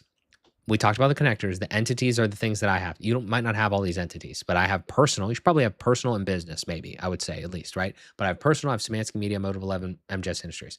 These are entities. So the AIOS knows what the fuck it's doing, where, for who, so to speak. So then I have Szymanski Media, I have clients, I have brand, I have context, whatever. All this stuff is specific, obviously, to these individual entities. So it knows from this that like, oh, my website is over here. This is my stuff, whatever. So when it loads that shit, looks at that stuff. There's also a lot of other concepts here like memory and shit like that, that like I've only recently just started to like fully understand and try to optimize. And it's really, this is another theme of us builders. We need to stop over optimizing before we have any money, any clients, or any progress. Like you don't optimize first. I've done this for the last 7 fucking years, and it's the worst thing you possibly do. No, don't optimize. Don't worry about it. Shit will optimize itself. Iteration will end up optimizing things. It's my personal belief because I've made it so much worse on myself than I needed to. So anyway, that's what I would say is that, you know, just start, you know, kind of in that regard. But yeah, everything's there. I tell it to, hey, I want to change something on Mark Szymanski, and it changes it. Like I don't have any sort of physical clickable access to anything on that. Because I don't want it. It's really that simple. Motive 11 really isn't that big of a website right now. It's just like one page. I don't have anything for that. Anything that I have, I don't have. I don't put a CMS on it because I don't think that's the way that I'm going to work in the future. I also don't think it's the way a lot of people are going to work in the future, but we're too early to say that. Because it's way easier to just tell something what to do than it is to actually go find the way to do it. But you know, the world might not be ready for that. Yeah, I have one site on Sanity. Was an okay experience. I have one site on headless WordPress, Astro front ends. Did I have another one? I've toyed with, and I am consulting with the idea of like using like a Tina CMS. I have a couple other websites that I'm launching today that they don't have CMSs. They just have Astro because they don't have to do anything. The content that's on it will auto update. I don't know about you guys too. Like this is just a way that I run my business. Like a lot of times, like these people are paying me monthly. It's like, if you need something changed, just fucking tell me and then I'll tell Claude, or better yet, email me and I will tell Claude to go look at the email and fix the shit. You know what I mean? Or I'll automate that. That's just how I work. So, and you, again, for all you guys, like you could probably do that with WordPress. Just, I'm trying to teach you the concepts. Use whatever fucking tool you want. I don't care. Okay. Where are we at here? Also, how's our thing going? this rips. So it's ripping right now. So let's see, it's creating, like, again, just so you know too, this is literally doing everything. This is standing up Astro thing. It's standing up a GitHub repo. It's connected to Cloudflare. Okay. It's going to drop this shit literally on Cloudflare pages. Okay. So it's not like it just wrote it and it's just going to pop up in HTML. That's not what's happening. It's going to do everything. All right. What else we got? Blogging platform, terribly evolved. What is such an ecosystem around in many ways? Yeah. I mean, I think that, I think that is largely true. It was a blogging platform. It is really, two things can be true at once. It is incredibly impressive what has been created around WordPress, the community. Although I love everyone in the community, although I would say that that is at this point now definitely oversold in some of the benefits, for no reason other than the fact that other people are doing other things. Like there's literally like more shit going on. Like a lot of people are using AI to build things, and I know for certain that like people are feeling like this weird thing where they have to like force AI into like certain areas of like a WordPress situation, or you have to jump through more hoops or connect more things. I mean, if it ends up working, great, but like I do think that it's incredibly impressive. There is a community, there is the ecosystem. Two things can be true. You can say that that's impressive while also saying that it's not entirely necessary for every project evermore. And I think the real reality that a lot of people, I don't think I've never heard most people say this is 80. I think like I would say I tried to do some research. I'm happy to be proven wrong on this research, but I'm gonna stick by this idea of like 80% of WordPress websites are marketing websites, 20% are e-commerce, as an example. I am basically completely radicalized into thinking that those 100% of those marketing websites should be static websites. Like I don't understand. I understand how it happened because building a static website was always possible. It's just more annoying. It is not annoying anymore. Like it's no longer annoying. So I don't know what to say. There's more nuance to that. It's not like a full black and white. It's not like 100% yes, fucking WordPress is terrible. That's not what it is. But it's just like, I see more reasons to do the stuff that I do rather than the other way. So, but again, do whatever you want. They were at the points where the theme builder nonsense, the pathway getting, yeah, I mean, there's a lot there. Again, it's the biggest, it's the most impressive thing and also potentially the most, detrimental thing in certain ways. So it's just how life is. Big one. What about client management? How will clients manage their websites when it's done on your own custom platforms? Yeah, I mean, it's this is more of a business question than a technical question. Let me look at my, I know you can't see it. Let me look at my list really quick. Let me turn my demo data off. I try to be like somewhat, I'd love to show you everything, but I try to be like a little specific about it. So the one thing I would say about this is like I could give you answers, but like maybe you just have different clients than me. It's very possible. Maybe you have a different client avatar. I'm looking at my list on my screen. I know you can't see it. The Sanity client changes a couple things. They have like real estate listings on there. Small boutique part of their business. So they changed that. They've had seemingly no issues with that. I think they changed something else too. Oh, like team members. I gave them the opportunity to do that. But here's the thing. I have fucking never, ever, ever been on board with the idea of a client, a non-technical client, editing the layout of their website. Never, ever in my entire life. I also think that if we're being honest with ourselves, it doesn't make any sense for them to handle what I'll classify as page content. Okay. The only thing that it makes sense for a client to handle, a non-technical client to handle 90% of the time, again, there's exclusions or exceptions, is what we would classify as like, again, from WordPress land, like custom post type information. That's the only thing that I've ever. I think it's just I think the other thing too is like I've always just set this precedent. I set the precedent of you're gonna pay me monthly for every fucking website that I make. I've never sold a website without getting a monthly, website care plan or whatever I've called it. But like I've never, I'm always getting a couple $100 a month, basically just for monitoring it because that's a real thing. That's even a real thing. Real quick on that. That's even a real thing in Cloudflare pages and shit. I have to make sure the code stays up. I got to make sure the thing deploys. I got to make sure Cloudflare pages doesn't like go down or fuck up or whatever, which Cloudflare does sometimes go down. Like there's less to do with a static site for sure because it's like more secure by nature, but like there's still stuff to do. So I do not feel bad dealing with that because if you wanted this product, you would have to go at least stand all this stuff up. It's cheaper for sure, and there's less to manage, but you know, there's still some level of service there that's being provided. So, so that's that. But again, it really depends on your client. I mean, maybe you guys are selling websites to big companies that have marketing departments and need shit.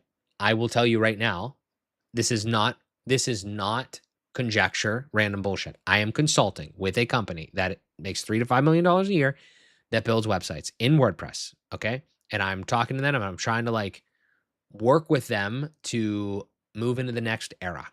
Okay. And they are, um, that like I have information. Again, it's modestly and anecdotal or moderately anecdotal from their clients, but their clients, even with people that want to mess with the website, they want guardrails. They don't want to be in like page builders and shit like that, right? And again, regardless of what the environment is, like like I just think give them the least amount of access possible. They don't want to be in there. They would rather tell you. I, as a business owner, especially now, would rather charge you more money as a client and just fucking shoot the shit my way. Just buddy, a few $100, 500, whatever the fuck, however you want to price it. I'm not charging people $500 a month, but if you have a particular like client that needs like a lot of shit done, I don't want to manage your business for you necessarily. And if things are like more specific, like if you need to post blogs like every week or something like that or whatever, I just think we're making like I think that the question of like client management in a lot of cases, not all, is making it a bigger we're making a problem out of something that doesn't actually exist that much. Like, I personally don't believe that a lot of clients go on their websites and want to fuck around. They want to work on their business because they have other shit to do. They want us to do it. If there's a problem, they should hit us up. And that's what we're paid for. If there is specific content that they need to change, like newsworthy content or blog content or team members or whatever, and they really want to do that, we make it as simple as possible for them because if it's any harder, then it's whatever. So just to answer the question, the headless WordPress one is the same thing. It's like a custom post type situation. The Sanity one is really simple. They literally only Sanity is really cool because it only gives them access to what you give them access to. It's not like WordPress where you got to hide a bunch of shit. It's like opening ports, so to speak. That's not right, but like opening access rather than getting out of access because you're literally wiring it programmatically. But that's what I would say. I know that was, there's just no answer to that question. And I love and hate that question because I've been asking myself for years, but I've, ultimately, um, I think that's really the answer is there is no one right answer. And I would actually stray towards least amount of access possible. You know, the two websites I'm going to launch today, like I said, for clients, they don't have CMSs right now. Well, I mean, Astro is the CMS, and I could always put an actual CMS thing attached to that, but they don't need that. They just tell me what's going on. So, and then I tell Claude, yeah. Let's see, the last few months is paradigm shift, and one has to let go of the past and dive into the past. It's a pivot. Yeah, I mean, if you're willing to pivot, yeah, I mean, it's I don't claim to be an oracle. I just like to talk about what I got going on, and try to educate and make money where I can. But I think more than anything, the one thing I would say there is that I'm not lying to you guys. Like this is just what I'm doing. And I know I made that stream, with the money on it a couple months ago. I did make $26,000 last month. It's not recurring revenue. Okay. My recurring is is like only like 6K. And I don't like to talk about the money thing, but you have to talk about the money thing at some point because somebody's going to ask about it. And I have no problem sharing it. Like that is the only, realistically, when we really break it down, that is the thing that actually is like, oh, well, are you making any money from this? It's like, I can finally say that I am providing value. I have 70, I have $71,500 in the sales pipeline. Okay. Am I going to make all that? Likely not. Okay. If anybody knows about sales. Okay. But like, you're probably not going to make all that. But the point is that like, I'm actively now, it is so difficult to explain everything that has changed. Do you think that I had a fucking deal timeline or a deal pipeline like this before I did all this? Do you think I had this? The answer is actually, yeah, I tried in fucking HubSpot for 5 minutes and then in Notion for 5 minutes. And like the context switching of going to all these different goddamn apps and SaaS is like, it makes me want to no longer live. Okay. Like it's just, it's unbelievable. It's unbelievable. So my thing is like, this is so, I mean, it's hard to describe. I keep saying the same shit over and over. It's hard to describe how much better this life is for me. Maybe not for you, because I can just see everything. I can orchestrate everything. Everything's in its own, like everything is organized. Everything's related and organized and everything like that. But it's one view for everything, finances, everything like that. Like everything's in here. Okay. Everything's in here. Right. No more QuickBooks. Go watch the video. Okay. But like, it's all in here and I could see everything. I could see expenses, whatever. Right. Like it's all in here and I could just see everything. I could see it. But it's all in here. And at any point I could be doing two things at the same time in a chat. Like I could be saying like, hey, go update this thing on the board and build me this website. I'm not saying that that's the best way to do that, but like, that's what it's like, right? Analytics, they're now all in here because I did this the other day, right? To be clear, I don't track the analytics. I track it with Fathom right now and I pull it in. But again, we talked about that earlier. Like, I just don't know how to, I don't know how to describe it. It's so much bigger than the WordPress conversation. Like it's so much bigger. That's a byproduct decision, but I'm happy to talk about it.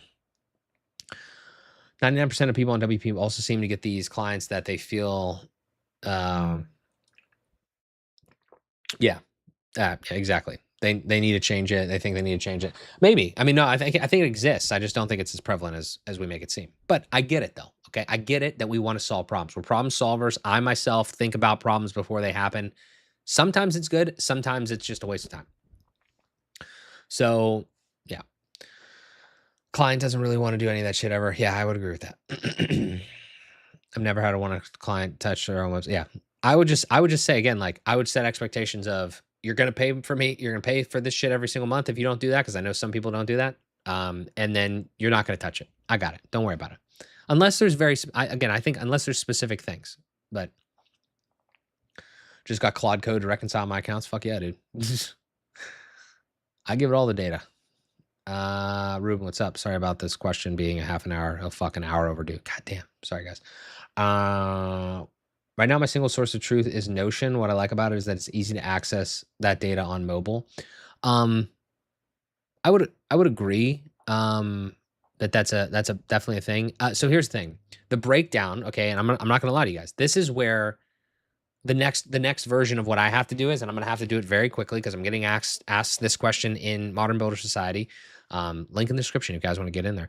But I'm getting this question asked there, and I'm getting this question in like consulting things now. What happens when you need people and you're not just yourself doing the thing? Luckily, this problem has pretty much already been solved in certain ways, but I just haven't fully solved it for myself enough to believe that I can do it. There is a real situation. It's like, okay, well, how do you actually make this like team oriented? If you have more than one person, you need to deal with this, because I'm just one person doing this whole AIOS shit and all that. How do you set that up? I mean, there's a bunch of different ways, and I think I'm making it more of a big deal than it is because I already have the setup. It's just how do I perfectly put it so it's like safe? To be clear, that AIOS folder lives on GitHub. So the problem is not the files or really even the version controlling or anything like that. The problem would be like any sort of conflict of me and somebody else editing it. The conflict would be what's the best way to keep a lot of that stuff going. But I mean, all that stuff is there. The biggest problem, probably the most, you know, simplest but most damning problem is the fact that like you need to make sure your secrets are organized better or your secrets are set up better. Because like right now, all of my environment variables for all of those connections and everything like that are literally like on my computer. Like that's where they're at. They don't live on GitHub. Do not push environment variables, API keys, etc., up to GitHub. That's best practice. Make sure you're putting it on that server side secrets environment variables thing if you need to do that on apps or whatever. So that's an issue. Like, I mean, I'd have to solve that, and it's just not something I've solved because I haven't had to deal with it. But other people need to deal with this. So that's the next thing. And I say this from Ruben's question about Notion because that is one reason to use SaaS is if you want that like UI already pre-built of like changing things and having all of that. I just think it's still a little harder. It was harder for me because I didn't want that UI collaboration real time thing that I didn't want it, so I didn't have to build it and I didn't, whatever. So that's why I fully got rid of Notion. But again, Notion or something like that, like you could just use that as your context. Again, though, you're kind of at the mercy of those platforms' ability to expose that data via API or MCP. Because if they don't for whatever reason and you can't do something like you like at some point, I do think that all roads lead to orchestration. Okay, I'm just going to say it like that. I don't think that most of people are going to want to be clicking around and doing bullshit later. We're all inherently lazy. Once we find out that we can do something, I have never once wanted to go back and start clicking around in fucking Notion. I spent way too much time in Notion, and this is me, this is my personal thing, but like I spent way too much time in Notion dealing with these fucking it's awesome. I mean, it's cool. It's just a waste of time. Like it's there's so much like different views and filters and all this sort of shit that like is cool and pre-built. But what's the difference between like having all that stuff pre-built and exposed to you and like, ooh, shiny, shiny, versus just like, oh, I have an idea. Let me just tell Claude to do it, and then now it exists in my thing, and now I could switch a couple different views if I want. Like that's where I landed. Maybe I'm definitely probably missing some things. The team thing is definitely a big hole in the way that I think right now. I'm being honest with you. When I get there, I'll do another live stream. I'll do more content on that. But that's what I think there. So I think having your source of truth in Notion or anywhere is fine because ultimately Notion is just a UI for CSVs and markdown files. I just have it literally in a folder instead. So I think it could work.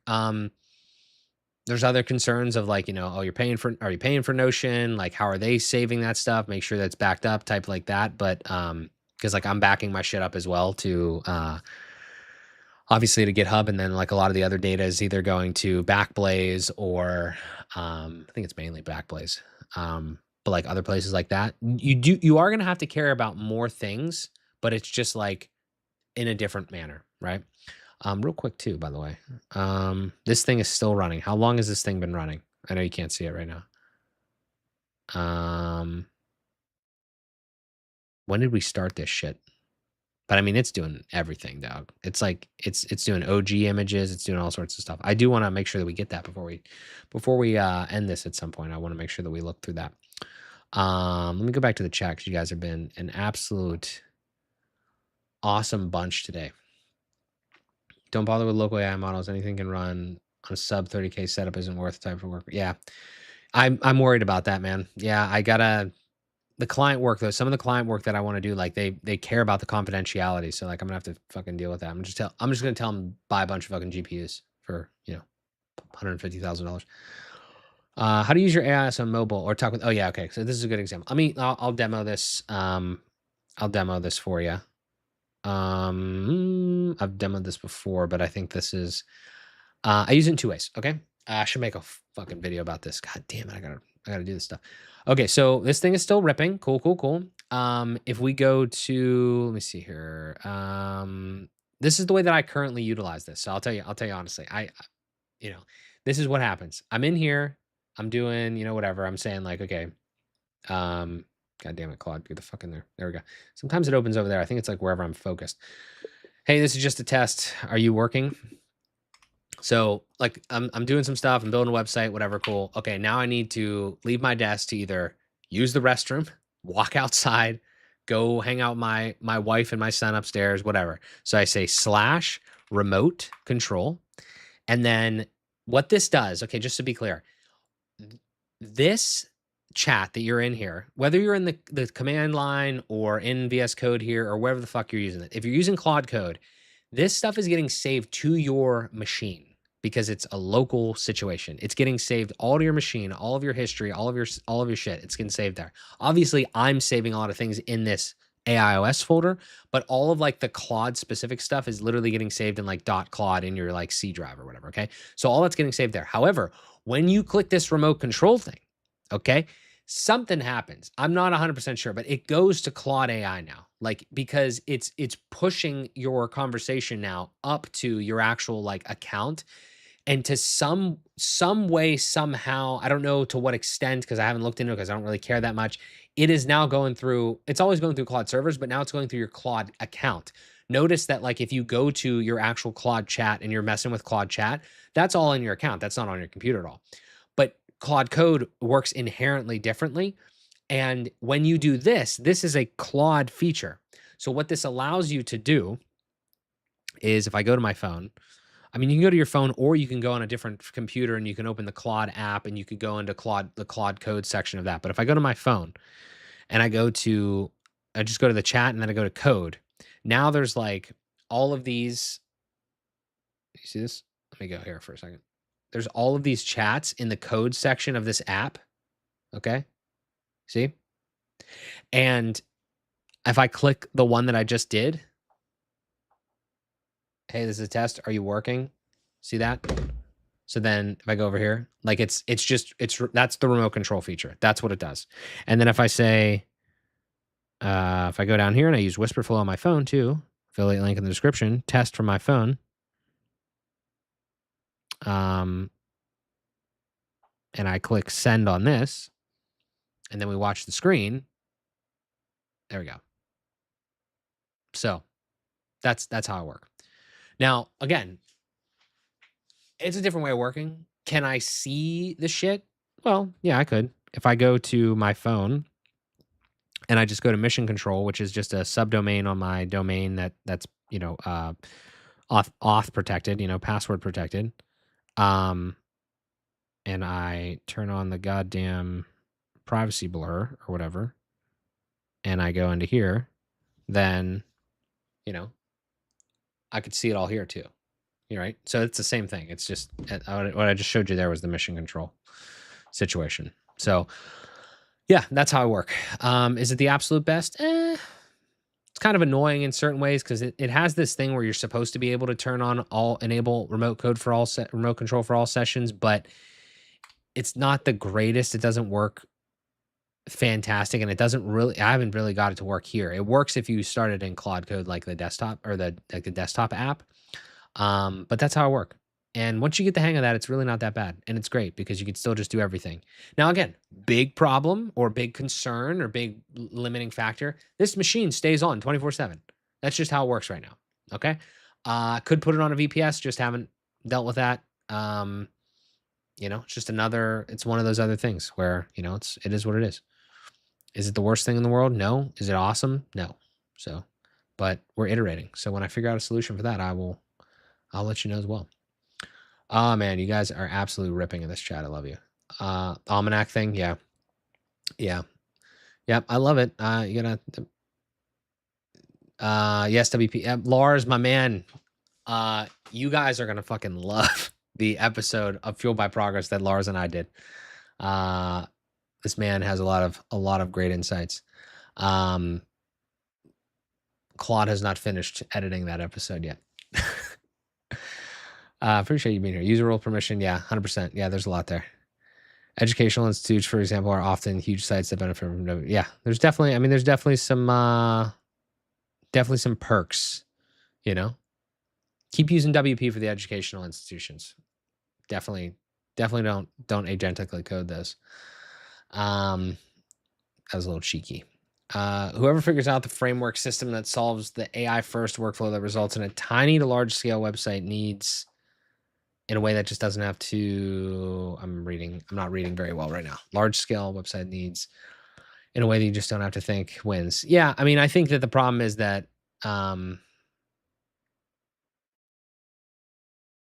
I don't know. I don't know if I don't even with crazy technology. I don't know if we're ever going to be able to like abstract to a point of like everything is the same.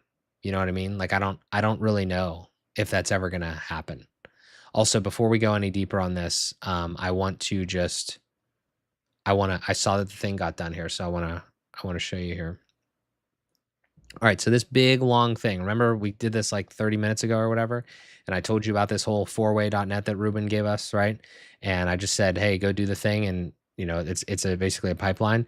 So it did all that research. I gave it one prompt for all this. Now, again, it wasn't one prompt in nothing. Okay, be very important here. It wasn't one prompt in a fucking uncontextualized chat. Okay, I have a skill essentially a pipeline that does this. All right, I'm just trying to show you what's possible. All right, so what they are, they're rural ISP. I knew nothing about this. This was just from Ruben here. Apparently it's WordPress and Elementor.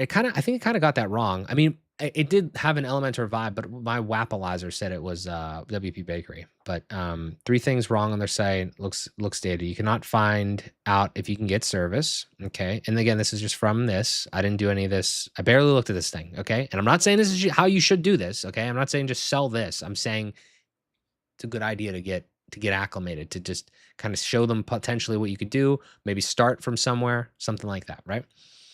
All 12 FCC broadband fax are labeled as JPEGs. Nice. No price anywhere on the homepage.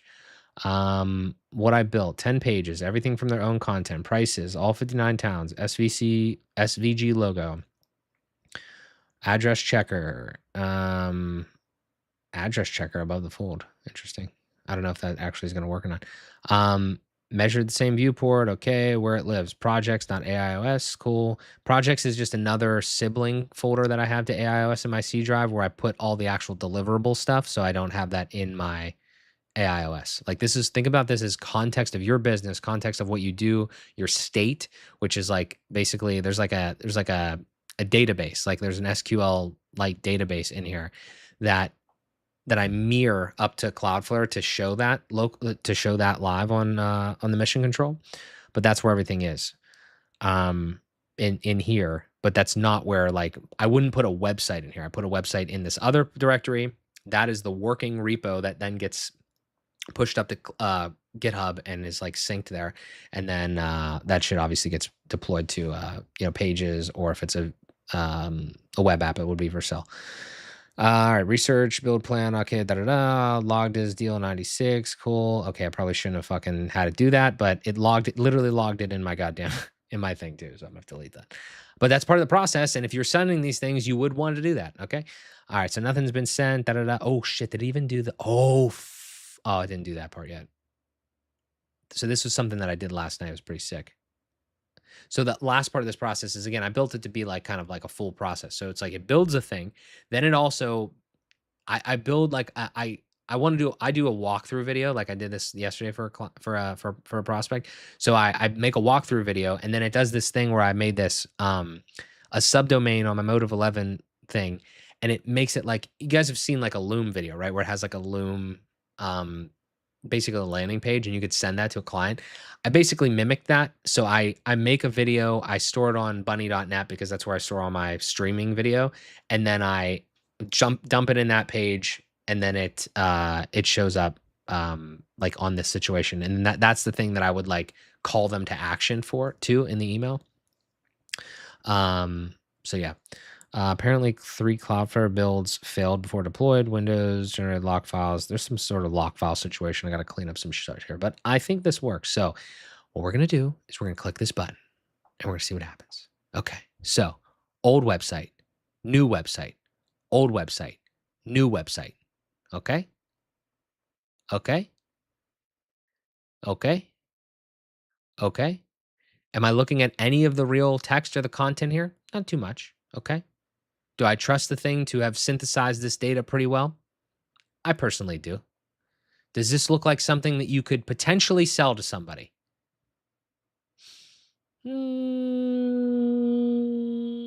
It made a fucking Google My Map. Unless that was already, I might already be on there. Did it already make that? Where was that at? There's no way it made that. It has to be already on here. I mean, guys, like I'm gonna look directly in the fucking camera when I say this. I'm not trying to be the AI hype guy. Okay. There's other people on the internet that I've watched that I still respect because they're hustling, but like they are the fucking AI hype people. I'm not trying to be an AI hype guy. Okay. Is this the most beautiful, best designed website you've ever seen? Absolutely not. Does a fucking rural ISP need the most beautiful, design worthy website? Could I have had it done that? Probably could have. Okay. Is that the goal? No. Was that the goal? No. If you want that, we'll do that next time. Like, don't like what I would honestly, because I know probably some of the feedback on this would be that, oh, this looks like standard, but it looks more modern than what they have. It's faster than what they had. And is it done? Absolutely not. Did I give it any amount of like true thought? Not really. But every single website that you make is going to follow a process. And you already have a process. For the love of God, just put it in, write it down. You don't even have to manually write it down. Explain it. Have like any documents that you have, like put it in there and whatever. Like, and again, let's also make sure that we're not being technical technically verbose or technically obtuse individuals. Are they even going to buy this? No. Would you do this like 40 times and potentially not get any sales? Possibly. Okay. This isn't a magic bullet for like cold outreach. I'm just saying, like, I would rather walk into a conversation and be like, hey, listen, this is literally what I did in the last one. I was like, hey, you guys are a local business. I've actually been in your business before. Look, I love your stuff. The website's shit. So I just went ahead and I just made you a quick little one here, just to show you what we could do. If you're interested, then let's work together. If not, no big deal. I don't know. I'm not a fucking sales genius. Maybe that's not the best way to handle that. But my point is that like it's an option, you know. It's a start, it's somewhere to begin. I don't know what you guys thought this was going to look like. Um, but let's just one I mean last thing and then I'll look at the comments.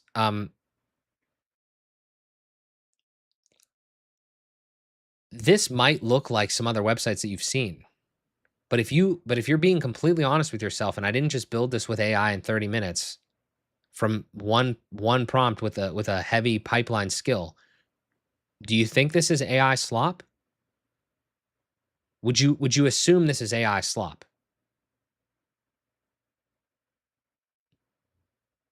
I don't think I would.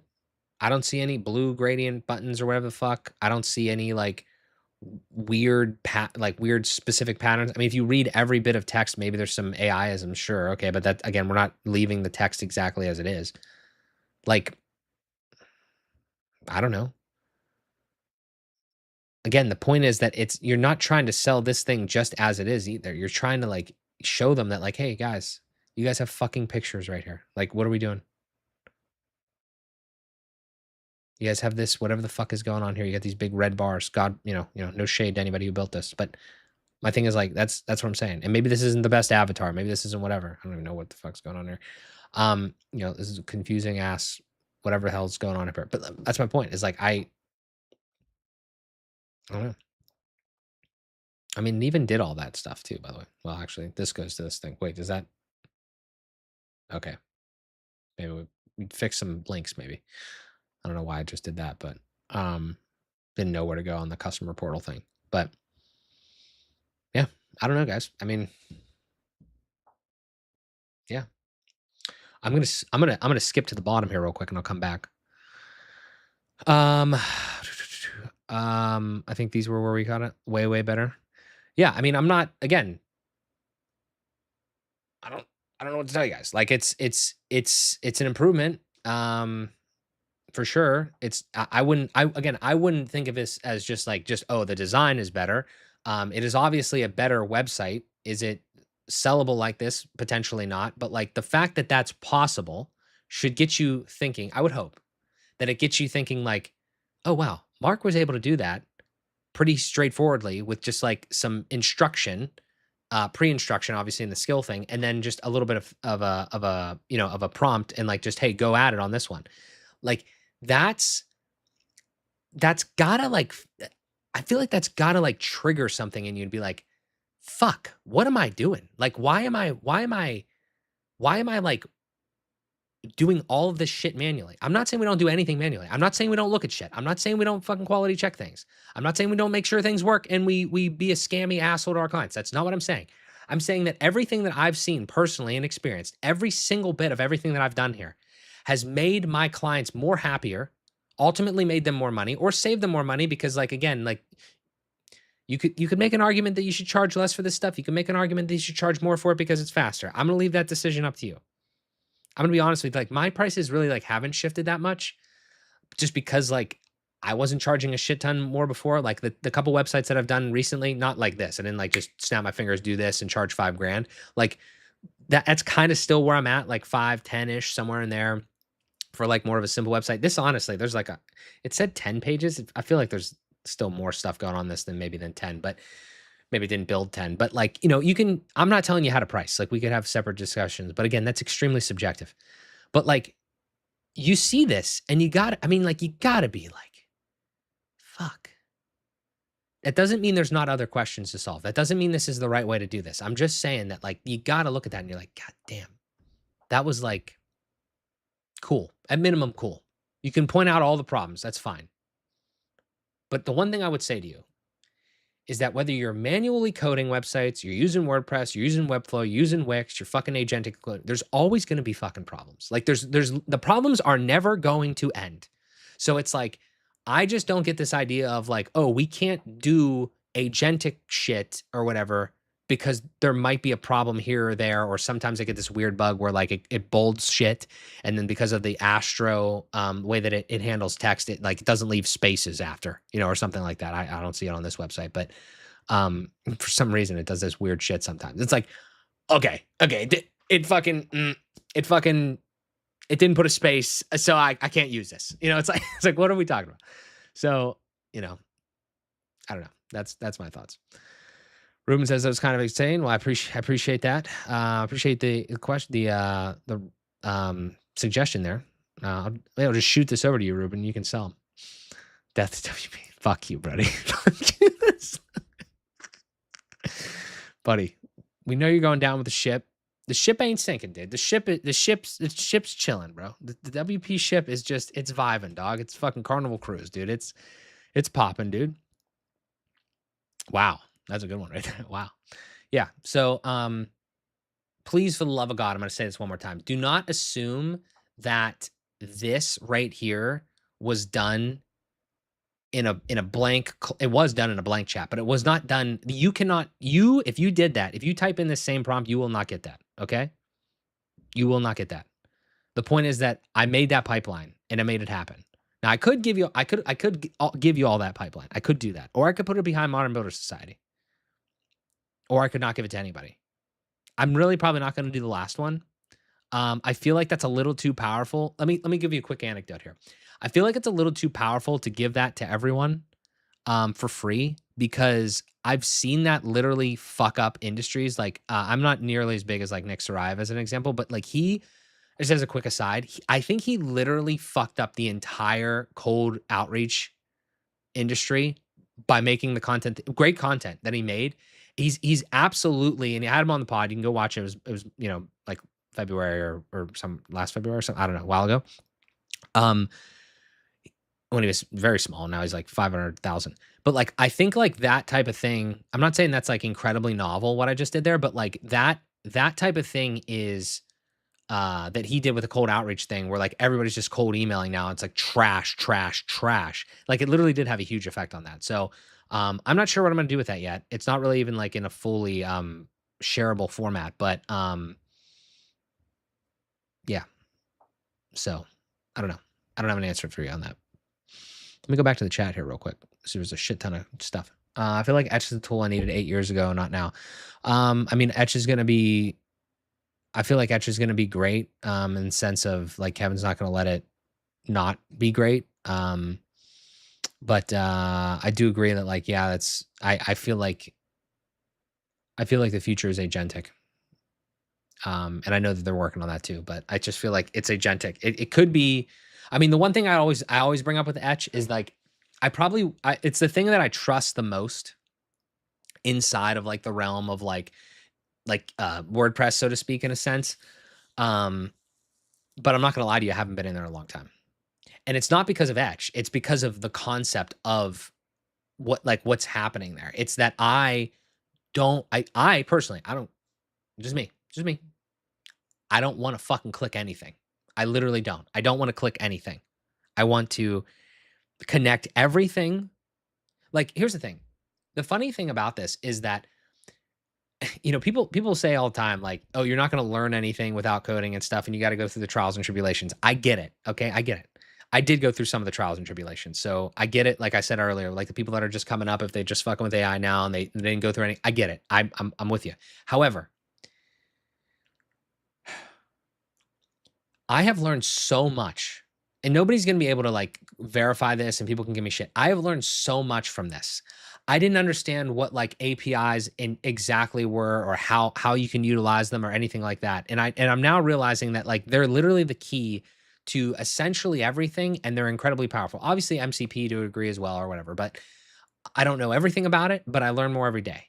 And I realized that like if I could just like at the very core of it, fundamentally, if I could have one centralized spot like I do that connects to every service that I can that I need to use, and then I store my context where I need to, and I have some level of state for the stuff that is in flux, right? Context and knowledge is kind of more, I don't know, these words are not, I'm not perfect with the terminology, but context and knowledge is like the more durable stuff that like can change but is like longer term.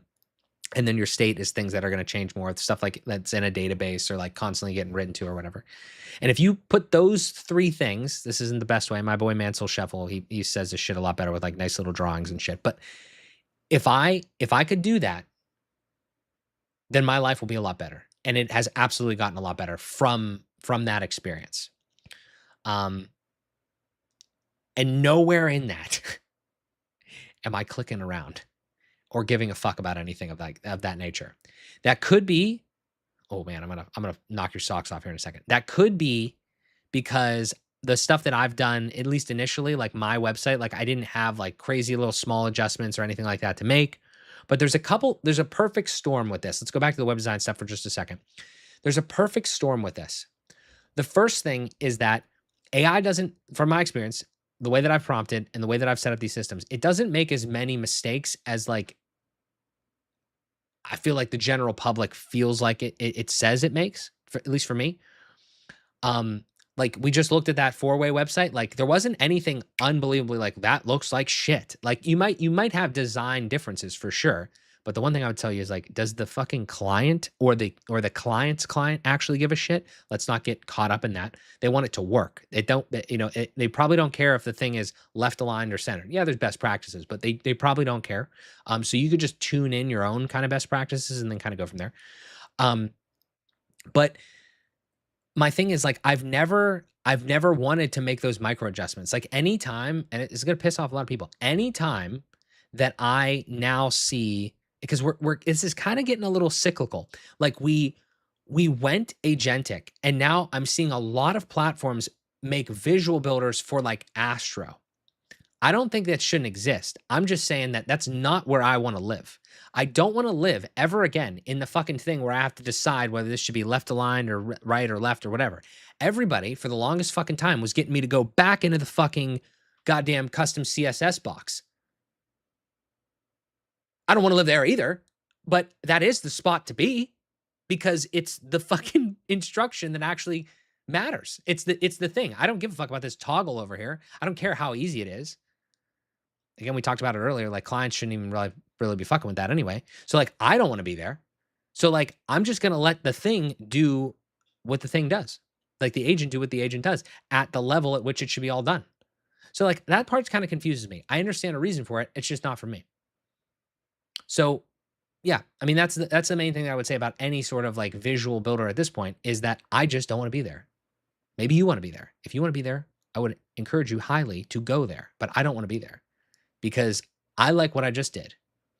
And again, I will say that so much of this depends on who you are, your background, what you actually want to do, etc. I was tired of being so deep in the fucking code, not even the code, but like in the tech bullshit that I had to make every single decision. I still want to make decisions. I don't offload all of my decision making by any means. But and I don't just listen to the shit that it fucking tells me. And there's many, many, many times where I was like, you are out of your fucking mind. We're not doing that, right? But there's a level of offloading that I do because it's essentially an agent. It works for me. It's not a human, but it works in a similar way. It doesn't have thoughts. It is next token predictor. But the thing is, when you give it enough context and you're articulating and telling it what to do, it's not fucking completely random. Like it's probabilistic. It's not deterministic, but it's not completely fucking random. Not in my experience. Maybe it's in your experience, but not in my experience. So all I'm saying is like it's almost like a huge game to try to get it to be more accurate more of the time. Asterisk and build deterministic solutions that you can actually reuse that will be accurate all the time. Obviously, there will be bugs. Obviously, there will be API changes. Obviously, there will be all these things. I'm pretty sure that most of us had to deal with this before, though, when we were maintaining other stuff. Like maybe we weren't dealing with API changes, but we were dealing with the fucking developer that didn't change didn't fucking update a plugin, and now we have to deal with that. To me, it's almost one and the same, and it's almost better. It's way better in a lot of cases over here. So that's what I would say on that. But that's my thought on visual builders and things like that. Again, I think there's a place for them. I just don't want to be. I just don't want to be them. Lars, my man. Right tool for the job every time. WE has its place. It's done. It does pretty much everything platform out there. Start with your client needs and work backwards from there. That's what a successful. I agree with that. I agree with that. That's just fantastic at CSS, but I don't want to sit there and build sites manually anymore. Yes, it has AI, but it's not as good as Cloud Code with Astro and Tailwind. Just teach how to work like you. Yeah, I mean, again, I think there's going to be a lot of tools that are for a lot of different reasons. And if you're comfortable with something, I would encourage you to use it. I would maybe also encourage you to look at other options, but I really do have to say this. I'm going to use a generalized you. Okay. If you are making money and you are happy, or if you're just fucking happy, fuck it. If you're making, if you know, if your amount of money you're making doesn't fucking affect your happiness and you're happy, then fuck that. You know, if you're happy, whatever. If you're happy in all forms, I would probably recommend you don't change anything. Okay. If you are here's the thing though, again, let's go back to what huge callback to the beginning of this. When we talked about those questions, right? Is if a question comes up, like there's probably some level of truth or reality to it. When I said like, why are these videos getting made about WordPress dying or whatever? Again, I'm not saying that I agree with that. I'm just saying like, if you are asking the question of, should I be fucking with AI? Should I be doing something a little different? Should I be working a little different? If you're asking that question, you should at least like look into it, right? Like actually examine it. You shouldn't dwell on it. You shouldn't push it away. You should look at it. You should think about it. You should maybe do an experiment and you should make a decision. And you say, okay, be honest about it. Cause like we're emotional creatures. We will get some level of like, oh, maybe look over the fence a little bit, see if like, oh, maybe it's grass is greener over there. It's not always greener. Okay. But you have to like actually verify that. And then once you verify that it's not, stop fucking thinking about it. Or if you verify that it's better, okay, then go check it out and see what's up. Like that's the thing is like, I just think that a lot of us, like we're, you know, I'll speak for myself. Like I work in this fucking office. Like, yeah, I'm in my house. My family's upstairs, but like, I don't like I do like play ball hockey and stuff like that. Like I get out of the house, but like, I'm not like constantly in like a team environment or anything like that. We're always like in our heads, we're doing things. We're trying to think like, oh, we're watching fucking YouTube videos or whatever. And we're like thinking like we're behind or whatever. Like I get it. I'm with you. Okay. So like, if you do that, you're constantly gonna be thinking like, oh man, should I be fucking with this? A lot of it is hype. I tried to be the anti-hype in a lot of it, but I'm also just literally showing you what I did because I dove in and I feel like I've had success. I've definitely had more success than I did before. If you're already having success, then great. But I would say, I'm not speaking for you. I'm just saying, a lot of the people that I see talk about this, they're not where they want to be and they're not having the success that they want to have. The answer to that question might be different for everyone. It might be go get a fucking job. It might be start using AI. It might be like start a different goddamn business, right? I'm not telling you what the answer is. I'm just telling you that if you are like, if you feel worried about it in any sense, or you're asking the question, there's probably some reason that you're asking that question, that like your subconscious actually needs to answer that one way or the other. But I'm not telling you what the answer is because I don't know. All right. And I can still go do things on myself because I want skills. And it's not like I'm blindly letting Claude run. Yeah. Yeah. I agree. I see you initiating the interaction with Claude, but what is when the computer is off? Do you have any automations that are local in Claude interface? Yeah, so a couple. There's a bunch of different ways to do this. I'm not going to tell you that I know all of them. I'll just tell you what I've done here so far with a little bit of that, because that is a great question. I also actually forgot earlier. Sorry about this. When I said the whole thing about the remote control, the other thing that I did, which this is a whole thing, but real quick. When I built this thing initially, I didn't want to make Claude. I didn't want to make Hermes, and I haven't. I still use Claude right now, Claude Code, as the like orchestrator, or the like kind of a little bit of the runtime, not really the runtime necessarily, but like the actual agent. Tomorrow or today or anytime, I've already done this too. Like I can go into I can go in here and I could instead use Codex and I could just operate off the same thing. Codex would read the shit the same way and do it all. There's a couple things that I am using Claude specifically for outside of the realm of just that main orchestration agent thing. There's this Claude-P thing that I'm not gonna lie to you. I don't know exactly how the fuck it works, but like it's basically like you set up some automations and then it basically pings that while you don't have to do it. Like it pings it via like a lot of this is just like I'm on Windows, so like a lot of this right now is just running through Windows Task Automator or Manager or whatever the fuck. I don't Not Task Manager. I don't know what it is. I can't remember what the fuck it's called. It's Windows Task something, I think, right? I don't know. Whatever. But anyway, I do that and I set those in automations up. The computer does stay on, doesn't shut off. So again, that's a constraint. I'm not saying it's great. And then every 15 minutes or hour or whatever, and let me just show you just some of these things, right? So automations refresh, like every 1 hour, this kind of gets like refreshed. That was really early on. I probably don't need necessarily do that and like that anymore. The board reconciler, so like every 15 minutes, it automatically goes and looks at like any conversations that I've had and things like that. Well, technically, this just does the board reconciler thing. The thing that powers that is the watcher every 15 minutes basically gathers up all my contacts, like sessions, email, any ClickUp, any folders, any Git commits, calendar tasks, stuff like that. Kind of like creates like a list of everything that's happened. And then it goes and does the board reconciler. It goes and does like content harvester and a couple other things. So that's like the synthesis or the piece that watches everything. And then it kind of channels that. This needs to probably be reworked.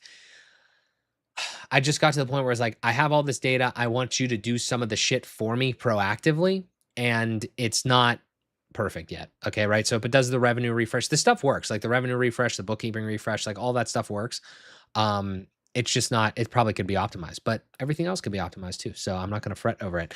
But yeah, sometimes they fail occasionally, right? Depends on kind of like what's going on. Cause it is kind of like rough right now, with just being on the computer, but honestly, like the stuff does stay updated. So, I just deal with that when it happens. And that's a little bit of maintenance. If you don't like that, don't fucking do it. But yeah, a Windows task scheduler, that's what it is. So yeah, that's that. And then the one other thing I was going to say is like the chat listener. So I sip the Kool-Aid a little bit. I literally don't know how people do what I would do outside of like an environment where you see a file tree. Like I'm not saying you have to use VS Code, but like at least like the Claude Code thing or the desktop app or like T3 code or something.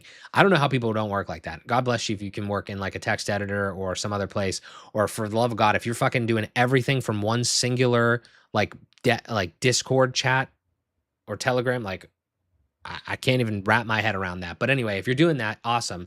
But I wanted something that was easier, because here's the real problem that I have is sometimes, like I told you earlier, when I said like this and I go like slash remote control, sometimes I have an issue where like I'm out and about and I don't have anything remote controlled. And the problem is that this is all local. So I can't start a chat, at least, I haven't found a way to start a chat via here from like my phone, which is like kind of annoying sometimes. So when I'm out and I don't have anything remote controlled, or I don't want to disturb the chats that I have, I'm a little fucked. So what I did was I was like, I want one way to do this, and I don't want to overcomplicate this, and I don't want to get Telegram banned on Telegram for no reason. Swear to God, literally no reason. I don't know why I don't know why I'm banned. I think it's because I changed my phone number. And then I don't want to use Discord. I don't want to use anything like that. What can I use? And I use Google Chat. So I open up Google Chat. If you never use that, it's just like another Google product that's attached to your thing that most people don't use, but it's kind of like Slack, but kind of sucks. It's kind of weird.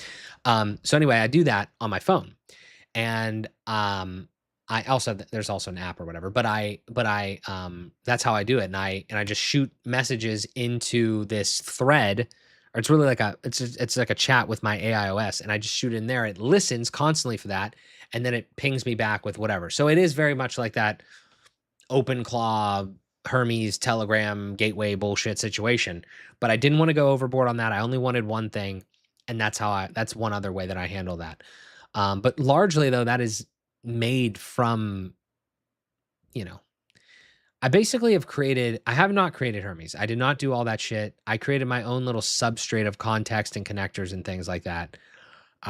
That's way more specific to me and way lighter because of it, because I don't have to use all that shit. This is the same thing though. It's like, are you going to use a whole ass SaaS that you don't need a bunch of shit for? Or are you going to like, build something that's like more bespoke to you? I don't know. Not saying it's right or wrong, but that's what I have. So hopefully that answered that question. I know these were longer here. These were a while ago. Ruben's charging 15 to 35. I like that. I like those numbers. Potato farming. Love that. Turtle farming. We talked about Fairway. Let's see. Let's see here. That's a lot of work, buddy. That asks for a URL and then generates the pitch. Yeah. I could do that. I could automate that. What are those two connectors? It's going to still called WP Aster and WP. I think I fucked that up actually a little bit. I think that, well,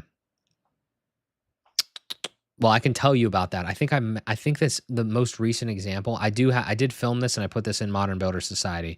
I had an old website from, my Elementor days. One of the first ones. I don't even know how much they paid for this fucking website. Less than $500 probably.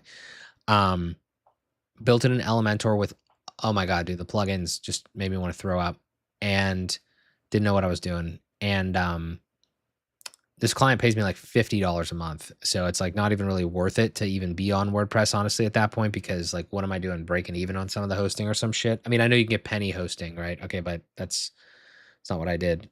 So like I wanted to get rid of that, and I'm trying to really get rid of like all the static site, like all the stuff that could be static. I'm trying to get it off of like GridPane and the Vultr servers that I have, and just get it on this stack. So I did that. I did the whole thing. I think it took, being generous, like overly generous on the overside, I think it took 3 hours to fully move it over. That was obviously like making some changes and things like that too. It wasn't just what I showed you there.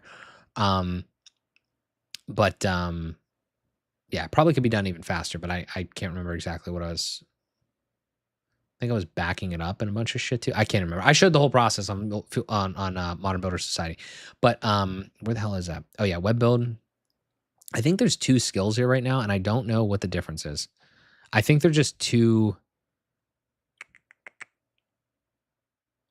I got to look into them. Like it's basically though, like it literally is like basically that though. It's like you have a website and you want to change it, and then in that case,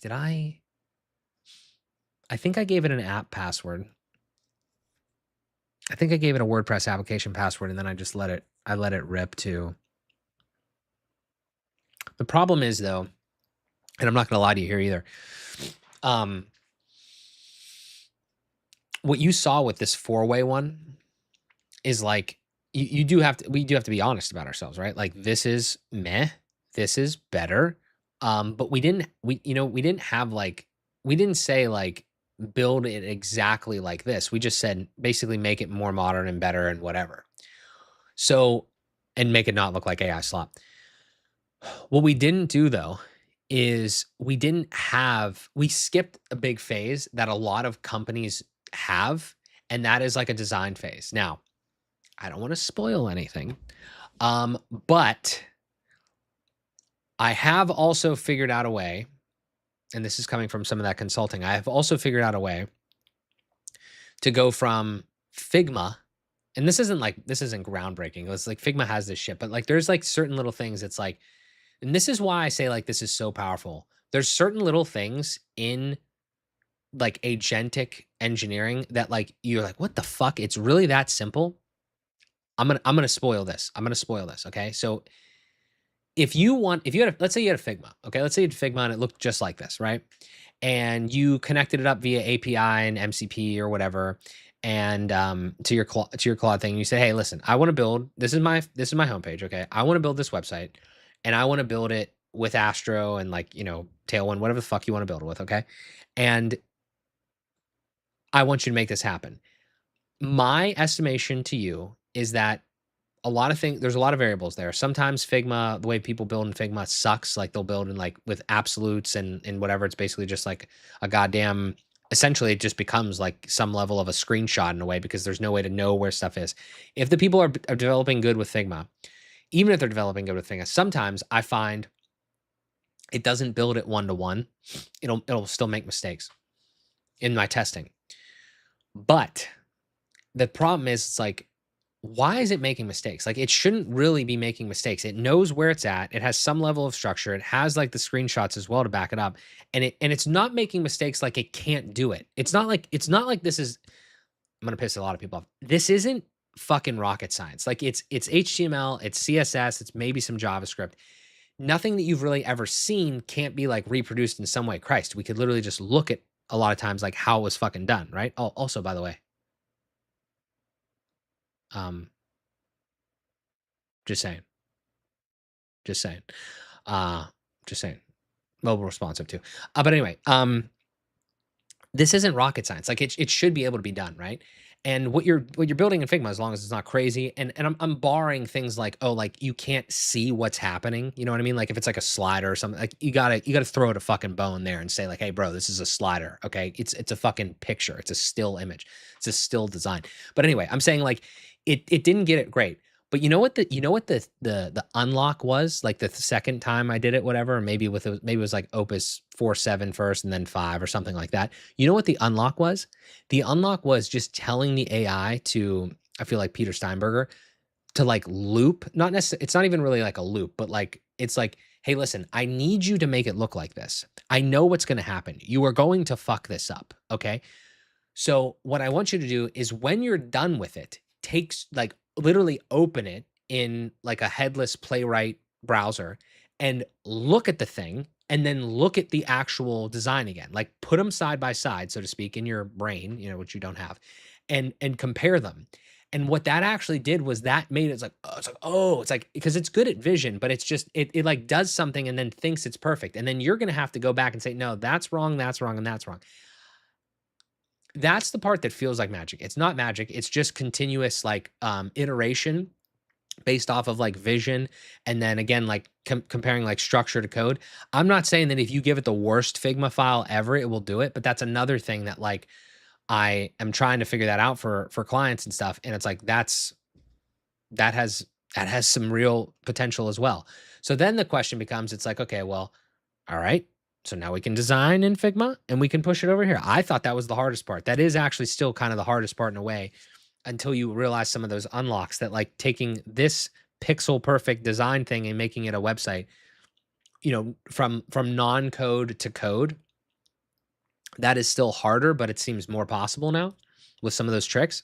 But now the question becomes, and this is the part that I get stuck on, is like, why are we designing in Figma anyway?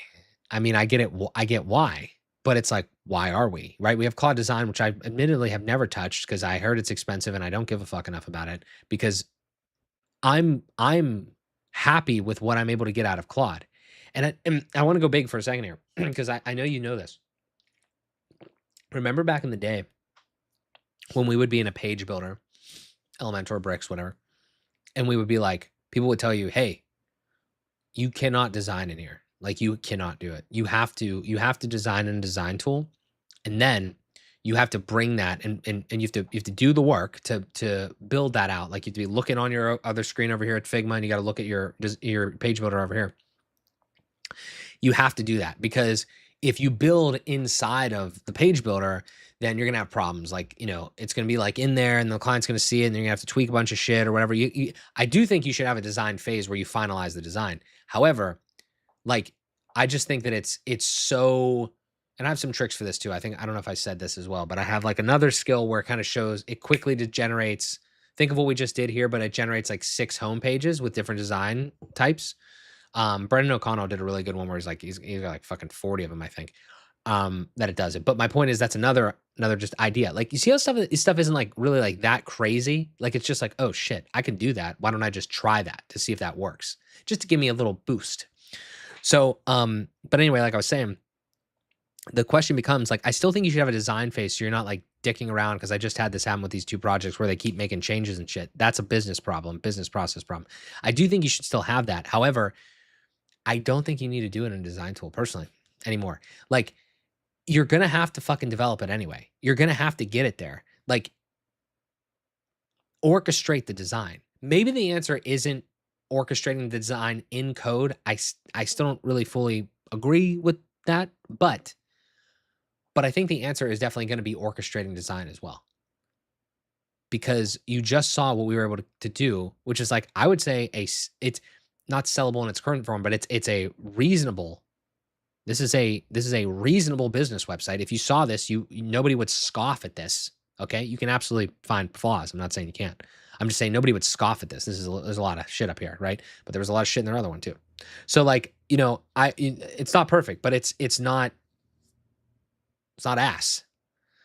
So, you know, and it was done in 30 minutes with me talking to you guys while it was happening. So again, it's not an all or nothing. It's not what I'm trying to say. It's just, you know, yeah. Astra for everything. Astro with an O. Got to be careful just because there's an Astra theme in WordPress.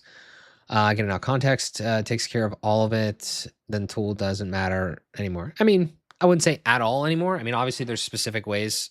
I know this was a while ago in their conversation, but like I think the tools do matter to a degree. But I'll tell you honestly, like look at me, like I'm trying to make like YouTube content, explain what I'm doing and all that sort of stuff. Like I'm really not one for chasing models or chasing tools. Like if something's working, until I get to like the next thing that I need, and like I really have, like I didn't jump on Fable because like I was fucking working, like trying to sell stuff and make money. But also like I actually did try it like once and it used up all my fucking tokens. And I'm like, this is worse.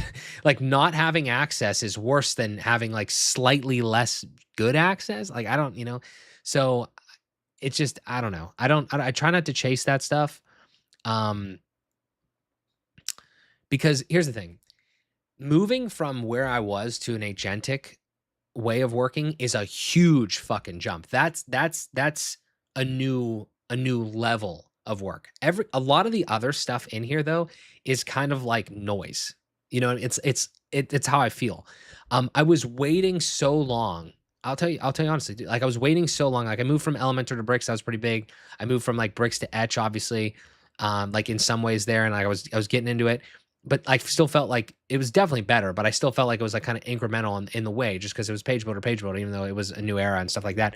But then like now, like this is completely different. And it's bigger than fucking web design. It's bigger than that. Everyone should be running their business not like this. Okay? Not like this. Not like in Claude Code. I have not solved that problem yet. Other people have tried to solve it, and I haven't looked into the solutions as much.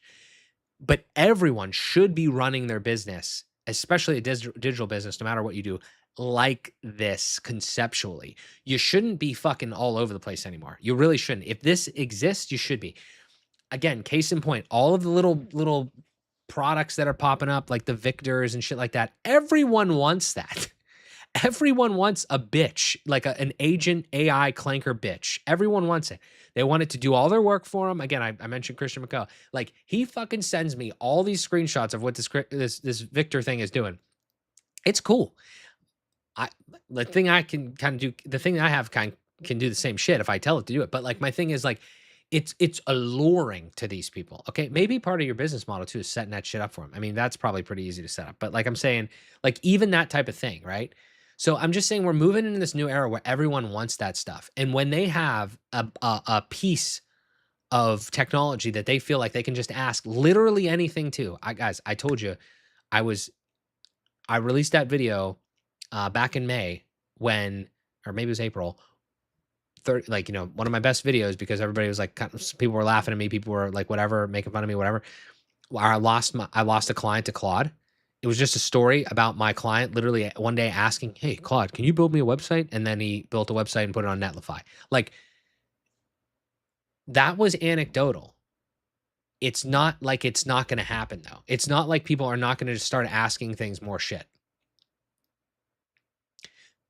The pace and the changes of technology definitely have some sort of impact on everything, but it doesn't need to be scary. Again, like I said, you know more than, and you will always know more than 99% of fucking people about this shit because you're already thinking about it. Just know more than them and sell them the delta. That's my thing. That's my only concern. That's my only real concern, and my only small bit of advice that I would say that you should actually think about is like, if you stay in the manual world, when even the lay people understand that the AI agentic shit is possible, naturally you're going to have to deal with more objections, like without a doubt. And some people are going to be slower on the uptick, and they're going to be concerned about the data. They're going to be concerned about this. I'm not saying we shouldn't concern ourselves with that and we shouldn't deal with those, but those are problems that we deal with. Those aren't things that we like avoid the whole fucking thing because we're going to have problems. That doesn't make any sense to me. But again, I'm going to be honest with you. As I say, probably said 40 times in this stream, I don't care what you do. And if I'm being brutally honest, if you don't adopt this, it's actually probably better for me because I know that this is better for me. Like, I know that this is working better for me. So, and I don't really have any dog in this fight. I don't even have anything to really fucking sell you other than Modern Builder Society and Whisperflow affiliate links. But I do think you should stop typing. Let's see. I'm honestly coming to the conclusion that WP is toast. I'm not trying to make that point. I know this is again an hour ago. I'm not trying to make that point. I don't think toast is might be a little strong. I get it though. I understand it. I just think that you can even still do what I'm doing, and you could just say like, "Hey, we're going to set up a WordPress website," and it would do that. Like, I'm going to be honest with you. Like I said, the client that I have here with this, hopefully that we get this job and we can do some really great stuff for them, bigger agency. The plan that I have is to do this and orchestrate front-end Astro, back-end WordPress. So it's like, it's headless and it just snap an hour, you know what I mean? 30 minutes. It does kind of what we did, not like that, obviously, but like it takes design, it takes the discovery that they do more manually, and then it pushes Astro on the front end, WordPress spun up on their host in the back end. Guys, I even did this, and you don't even need to use like ACF. So like I did it where we use ACF and there's no field groups or anything like that could be messed up in the ACF part. It's just all like programmatic. Shout out Alex Mansfield. I don't know if he's watching. He's in the community. He was telling me he was doing something similar. I think I stumbled upon the same thing he was doing. It almost like makes it like, I don't know if it makes it programmatically or whatever, but my point is that you can have like literally imagine this. Let me use this as an example. Imagine you have this website and you want to like make this website editable for your clients because your clients are like extra and you need it in a WordPress situation. I had this thing programmatically, agentically take each one of like the elements essentially, and it looks like shit, and I wouldn't recommend doing this, but the way that it is like, it's that full guardrails approach. So imagine you click into WordPress, you click onto the homepage of this, right? So the front end is Astro, but everything is linked up to something on the back end on WordPress. So you look at it, and we all know what this is like, right? You go into WordPress, you click on pages, you click on home, you click on edit. There's no block editor because the block editor wouldn't make sense here. And that is like kind of a problem because like you can't really, I mean, at least to my knowledge so far, it's hard to like morph that situation, maybe sort of. But the other thing, but the thing is like, imagine you have a bunch of ACF fields now, and it could be in like, you know, like maybe there's like tabs across the top. So there's like hero and then services and then, you know, team or whatever. And each one is like a section on that homepage. And each box is like, it would say like eyebrow or something. And it would say serving this. And it would say headline. It would say this. And it would say this. And then they make those edits. They click update. Obviously, it redeploys, rebuilds, and redeploys, and then it's sent to the Astro thing. So you get all the benefits of Astro. You get this, you know, interesting stuff on WordPress on the back end as well. But my thing is like, I hate that. I fucking literally hate that. But if it's a constraint, it's doable. So this is another thing that I'm saying is like, if you are so locked into WordPress or your client's still locked into WordPress, I'm not telling you to stop using it. I'm telling you, please, for the love of God, find a fucking better way to use it. Okay? Like, it doesn't even have to be Astro. It's just like, use Novamir or use something, but I'm just, you know, down the train tracks here with some of this. But that was incredible when I saw that happen. And I can't really show you that right now because I don't have an example like built right now. But like I will show you like it's fuck. I have this other problem where like I feel like everything I'm saying is so straightforward and simple, but like I know you guys haven't seen it, you probably haven't thought about it yet. When you see it, because you're smart people, you'll be like, oh fuck, I should have thought of that. But that's how I operate literally 24/7. It's like, oh fuck, I should have thought of that 5 years ago. But now that I know it, it's great. So I gotta remember that because sometimes I think, oh, they already know that shit. But it's like sometimes you just, it's not that you don't know it, it's that you need to see it. And then it's like, oh fuck yeah, okay, that's I should have been doing that. Has a database architecture flow. Everything is a post, which apparently is very inefficient. I've heard the post thing as well. Yeah. Or I heard, yeah, everything was a post, even pages. I don't know how they ever handled that. Yeah.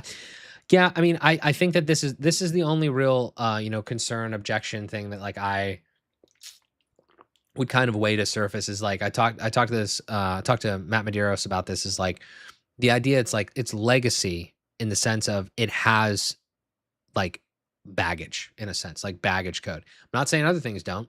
I'm just saying 20 years is a lot. I don't know how much code, I'm not going to lie. I don't know how much code is in there from 20 years ago, but there's some probably architectural decisions that would probably be made differently today. I mean, I don't think that's an arguable statement right there. Right. So it's just, that's kind of one of the things is like, WordPress 2.0, I guarantee you would be fucking way better. Well, actually, obviously we're on 7.0, but I'm saying like WordPress literal 2.0 would be probably better than WordPress 1.0, right? Like whatever we have now, if that happened, which that happens, you know what I mean? Like there's that literally happens. And I don't know how much that's happened in the history of WordPress to this point. It's probably happened to some degree, but like, doesn't that happen in software? Like, doesn't sometimes like, all right, guys, listen, hey, thanks so much for being a customer. We're going from 2.9 to 3.0. Some of your shit's going to get fucked. So we have a migration path for some of your data, but honestly, like there's a lot of things that are going to change because we learned, and this is how software works, but for better or worse, after a certain amount of time, probably less than 20 years, shit gets very refactored. So yeah. Great for food for thought, Mark. I got to drop now, but would love hearing about sales pipeline. Something I need to work on badly after neglecting for a while. Absolutely. Appreciate you being here. Yeah, probably gone now at this point, considering that was an hour ago and I talked for a lot, but there will be more. Modern Builder Society too, if you guys want to like be deeper in parts of this. That is true. Every content as a post, even pages, indicated post type pages. That's not all unusual, though. There are ways to mitigate migrate post types. Yeah. I don't know the full technical of that. Lars, you know more than me on that. Doesn't matter what angle you come from. Self-taught school AI, you'll eventually end up as a developer if you want. You'll eventually end up as a developer if you want to remove all limits. Yeah. Indubitably. The Laravel ecosystem is awesome, AI ready, and reasonable hosting costs. I have heard good things about Laravel. Shout out Jonathan Jernigan, who's, I was going to say no longer with us. He's still alive. He's no longer in the tech space necessarily. He, if you guys didn't see his video, he's great YouTuber in the WordPress space, but now he's importing cars from Japan. So that's exciting. But the reason I bring him up is because he was in his video, in his farewell video, if you didn't see it, he was saying, think about like going outside of just WordPress and going into like using Claude Code or something to orchestrate like Laravel. I have not fucked with Laravel, just not where I started, but I hear good things. So maybe my thing with that is that maybe you guys probably know more than me if you've messed with it. What is Laravel largely used for? Is it like brochure? Maybe you might say it's used for everything, but in my estimation, like Astro was built for like content sites largely. I'm not saying you can't use this shit for all sorts of stuff, but like what's it best at, right? Next.js seems like it was kind of built like you could use marketing websites, but it seems like a lot of people use it for like web apps because it pairs well with Vercel, pairs well with like Supabase. I'm sure other things pair well with other things, but that's the way that I get it. So I'd love to know like what specifically other stuff it's good for. What do you charge your clients monthly for hosting? That's a good question. All right. So, real quick on this one, then we'll get back to John there. Let me give you the quick answer to this if you're still here, which this wasn't that long ago. Cool. So what do I charge? In the past, I've charged like all sorts of ridiculous numbers. I charged like $50. I got one still at 50, one still at 100. Please, for the love of God, don't do that. All the work that we do, you should probably be charging. You're a person and take some level of your time, energy, and money to do this shit. You should probably be charging at least $149 a month. I would say. As long as you're doing something and as long as you're managing something, even if you're not doing it manually, if you are in charge of any sort of their shit, like if you were to, heaven forbid, something would happen to you, or if you were to just neglect all of your responsibilities and their shit would go down, they should be paying you. So generally I would say like 150, but you got to really be careful on how much work you're doing, because I'm getting fucked right now. I'm not gonna lie to you. This new web app realm, like there's a lot of bugs that come with web apps. I love web apps more, like internal portals and stuff, but there's a lot of things that come with it because it's less concerning in a way, as long as you have backups and things like that, which I do, automated backups to like Backblaze and different platforms, and obviously like the code is getting version control and things like that.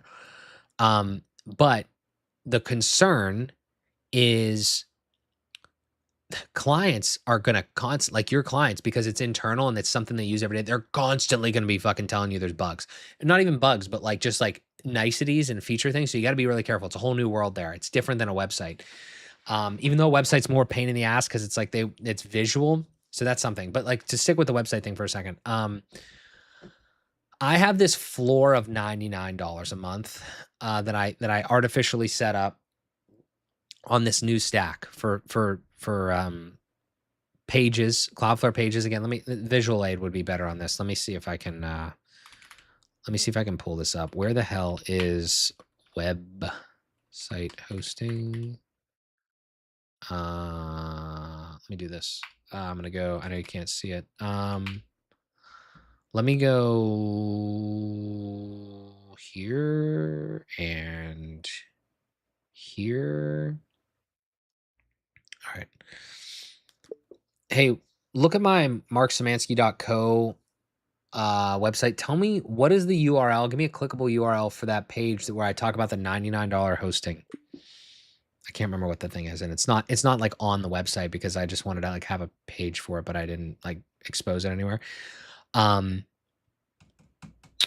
was I gonna say? But I've charged people like different amounts. Like I charge $249 for a lot of WordPress clients. But again, I'm giving them their own server. Whatever the lowest level or second lowest level or whatever a Vulture is. So that costs me like, I don't know, $20 a month. I'm not going to do that anymore because I'm getting everybody off there. But that's what I was charging there. So $249. Charge one client $299 a month, and that included a meeting every month, like a recap meeting, basically kind of like the upsell idea of a monthly meeting to go over like some of their numbers or whatever. But like it's problematic because we're going over numbers, but I'm not doing anything to boost the numbers. So it's like it's kind of the stupidest fucking thing possible. Like it's kind of just like, hey, do you have any ideas? That's kind of what it was. It did end up turning into more work, but not the way that I wanted to, and not the way that I anticipated. So that's something to be concerned about. But if you are giving more time or energy, you should charge more money per month. Um, and I think that it really depends on your numbers. So I can't tell you exactly, but for what I see, if you're going to stay in WordPress, you got to be charging at least 149 low. If you're going to do pages in the lighter stack of like this, if you're going to go this blueprint for your marketing websites, obviously you're paying for Claude Code, but it's like, $100 to $200 per month. I did move up to the $200 one. There's so much usage. It's crazy. If you're going to be doing that, like there's some money there. This is free. This is free. This is free-ish, I guess, right? Whatever. This is free. This is free. I mean, it's, you know what I mean? Like I'm not saying they would always be free. And like they could change their business model and things like that. And, you might run up against, limits and stuff, but like I use Postmark, that's paid. Fathom is technically paid. There's Termageddon and things like that are paid. There's definitely expenses, but not as much as before. So if that's a consideration for you, then take that into account. But I would say, let me see if it gave me this link. Ongoing maintenance. So this is a page that I put together. You could go to this page and rip it off or whatever the fuck. I don't care. But this was just like my first thought at this. This was the first time that I did one of these static websites. And I was like, I need something as a baseline.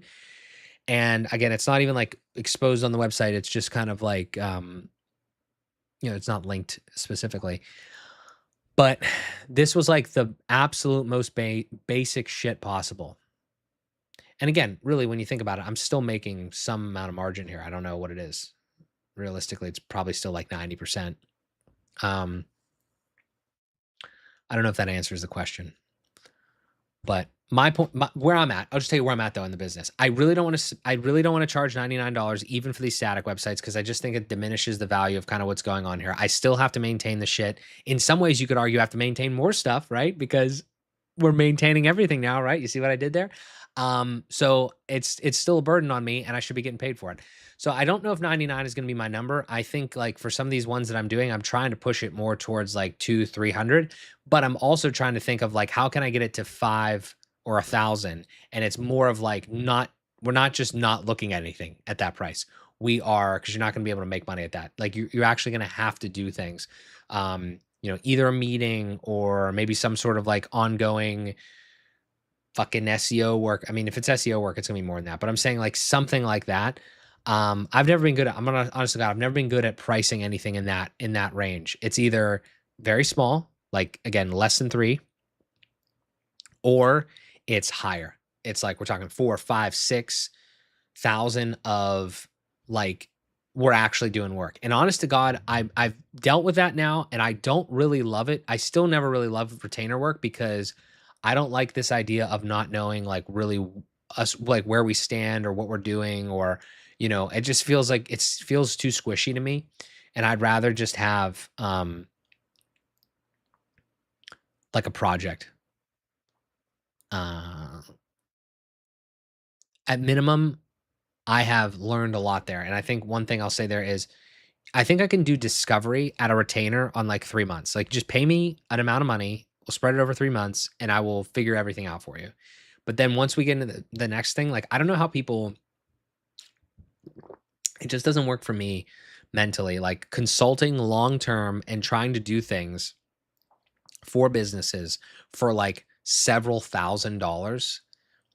I just feel like I don't know what's being exchanged there. I wouldn't want to do that from a customer standpoint. And I don't know how to handle that from a service provider standpoint. I never use Figma personally. I've used it at work many times, but it's unnecessary step in my opinion. I just design as I go, mainly for my clients who don't have a design in mind and don't care. I would largely agree with that. I don't know. I don't know. I think it's going to end up in the thing, right? It's going to end up in the fucking, the code in a sense or whatever. So I've never used a design tool. I'm not a designer though, so maybe designers feel more inclined to do that. I just think that's going to change though. I heard my name. What did I do? No, Brendan, you're a dog, dude. BOC. I think I was talking about the I think I was talking about when you made that, I don't know if it was a skill or whatever, that you had like 40 different web design, or maybe it was more than that. Maybe it was 100 different web design like themes, essentially. I was talking about what's it called? That similar thing that I did with just like a homepage with like 6 designs. What's the point of doing Astro and WordPress headless? Oh, did I miss one? Fuck, I did miss one, didn't I? Sorry, John, I missed you. If you want websites to have character and be different, relevant to each client, Figma is the way to go. Control everything before getting the client approval. Yeah, I mean, I skipped that. I gave it an opinion. I'm gonna stick to my opinion. Maybe if you're really, I would say, like, if you really like Figma and you're good at Figma, you should probably keep using Figma. And that's probably, I believe that's kind of a bias in that answer, which isn't a bad thing. I'm just thinking it's probably that. To me, there's no fucking chance that I could go into Figma and make a good looking website. Like, there's just no way. So I don't know. I would, the only bit of pushback I would say on the whole character thing, I think that our definitions of character are definitely different. I think that if we designed a website and we said we wanted to have character, I think there's probably like other examples of websites out there that we could find theoretically that would look similar in some ways. So therefore, I just think, maybe this is too reductive, I think that a lot of the design that actually should go into websites is probably already been either done, or there's patterns already that are well established that we shouldn't really deviate from necessarily. And when we really break that, and we end up breaking that down, it's like I could do one of two things. I could either tell the clanker to do the stuff that I know works, so to speak, like with other businesses, and then ultimately it's the business's job to actually make their business flourish from what, like, I'm showing what they're getting. Or number two, the other option is to give it inspiration, which maybe some designers and artists do not like, which I understand because it's an identity thing. But like, because I'm not a designer, what I would do is I would look at 4 websites that I like or whatever, and then I'd be like, hey, I like these aspects from these websites. Let's make something. I didn't do that with that example earlier with 4-way. I just, hey, make a website that's better than this. And it just kind of took some of what it had before from that website, and then, inferred. But that's my opinion on that, is like, I think that design is super subjective, and I also think that, similar to development in a lot of ways, it is over indexed, because I do think there's some level of, this is our craft and we care so much about our craft that sometimes we get too deep in our craft and we think that this is the most important thing in the world, when realistically it might not be, because the client wants a nice website. They will never know what they could have had, so to speak, in like this the subjective character analysis of what it is. Make it look good, obviously, and make it look great if you wanted to make it look great. But I just think that, like, the delta between like a terrible fucking website and a really good website is so large that going from like a really good website to one that's like the most bespoke character ridden thing ever is like not as much. And I'll even caveat that with saying that I don't think it's not that it's not worth getting there. I still think I can make it happen with AI. But I also think that when I do it with AI, I'm also going to get, because it's with AI, we're going to have an internal bias from designers saying that, oh, it was written with AI, so it has no character. You see how, like, there's always a goalpost moving situation. It's like, what is character? Oh, we can't define it. Okay, so therefore we like really can't actually build it, and we're just making it up, basically. So I think the answer really just comes down to, like, you just want to design websites that you love. Fucking do it. Like, I'm not telling you otherwise. You know what I mean? I don't want to do that, so I'm not going to do that. What's the point of Astro and WordPress headless? You have to maintain 2 things then: WordPress plugins and Astro updates. Why not use Bricks and connect Claude MCP? I've never used Bricks and Claude MCP, so I don't know what the experience is like. Can't really comment on that. The one thing I can shed potential light on is Astro and WordPress. I mean, the concept of how that works is Astro is the front end. And it's all static files. It's written in GitHub. It's written and then it's pushed to GitHub, pushed to Cloudflare. So the front end of the website is literally 5, 6, 10, whatever, however many files. Well, it's not really that many files, but it's like that many pages built in a flat file database. And it was, you know, when I was fucking sparring with people in fucking WordPress land, they were telling me, fuck you. They weren't saying that, but they were saying like, what are you using page builders for? Everything's written in post meta in the database. You're not even using flat files or version controlling or anything like that. Now I am. So it's like, it's funny. But anyway, when I was sparring with them, like that was the objection there. So I would say objectively, Astro as a flat file system that gets served, that gets built, put on the CDN, and then people gave me shit for saying it's serverless, but it's like there really is no like I mean it's served from somewhere, but it's ultimately like on a CDN and just gets loaded on your goddamn machine. And then only when it's redeployed and rebuilt does it actually like have to load again, so to speak. I'm probably messing this up as far as like the technical explanation, but every time you hit a new WordPress page, like a traditional WordPress, you are hitting a new page, so a new URL, and then it has to literally go and dynamically load everything every single time. There's ways to make certain things dynamic in static websites as well, but largely it is very different in the way that works, right? So just because you have WordPress headless in Astro situation like that, it doesn't mean that it loads every time. It means that when you make updates in the back end of WordPress, you click the update button, you hook it up. So whether it's a GitHub action or whatever, it automatically goes, it like looks at the Astro code.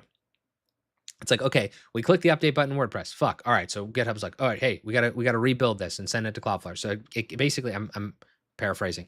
It takes the code, it takes the data from WordPress, it brings it into this thing. All of like the data or variables that are like matched, right? So it's like, you know, headline goes here. This is where we got the headline from WordPress, or like service list here. This is where we got a service list from WordPress.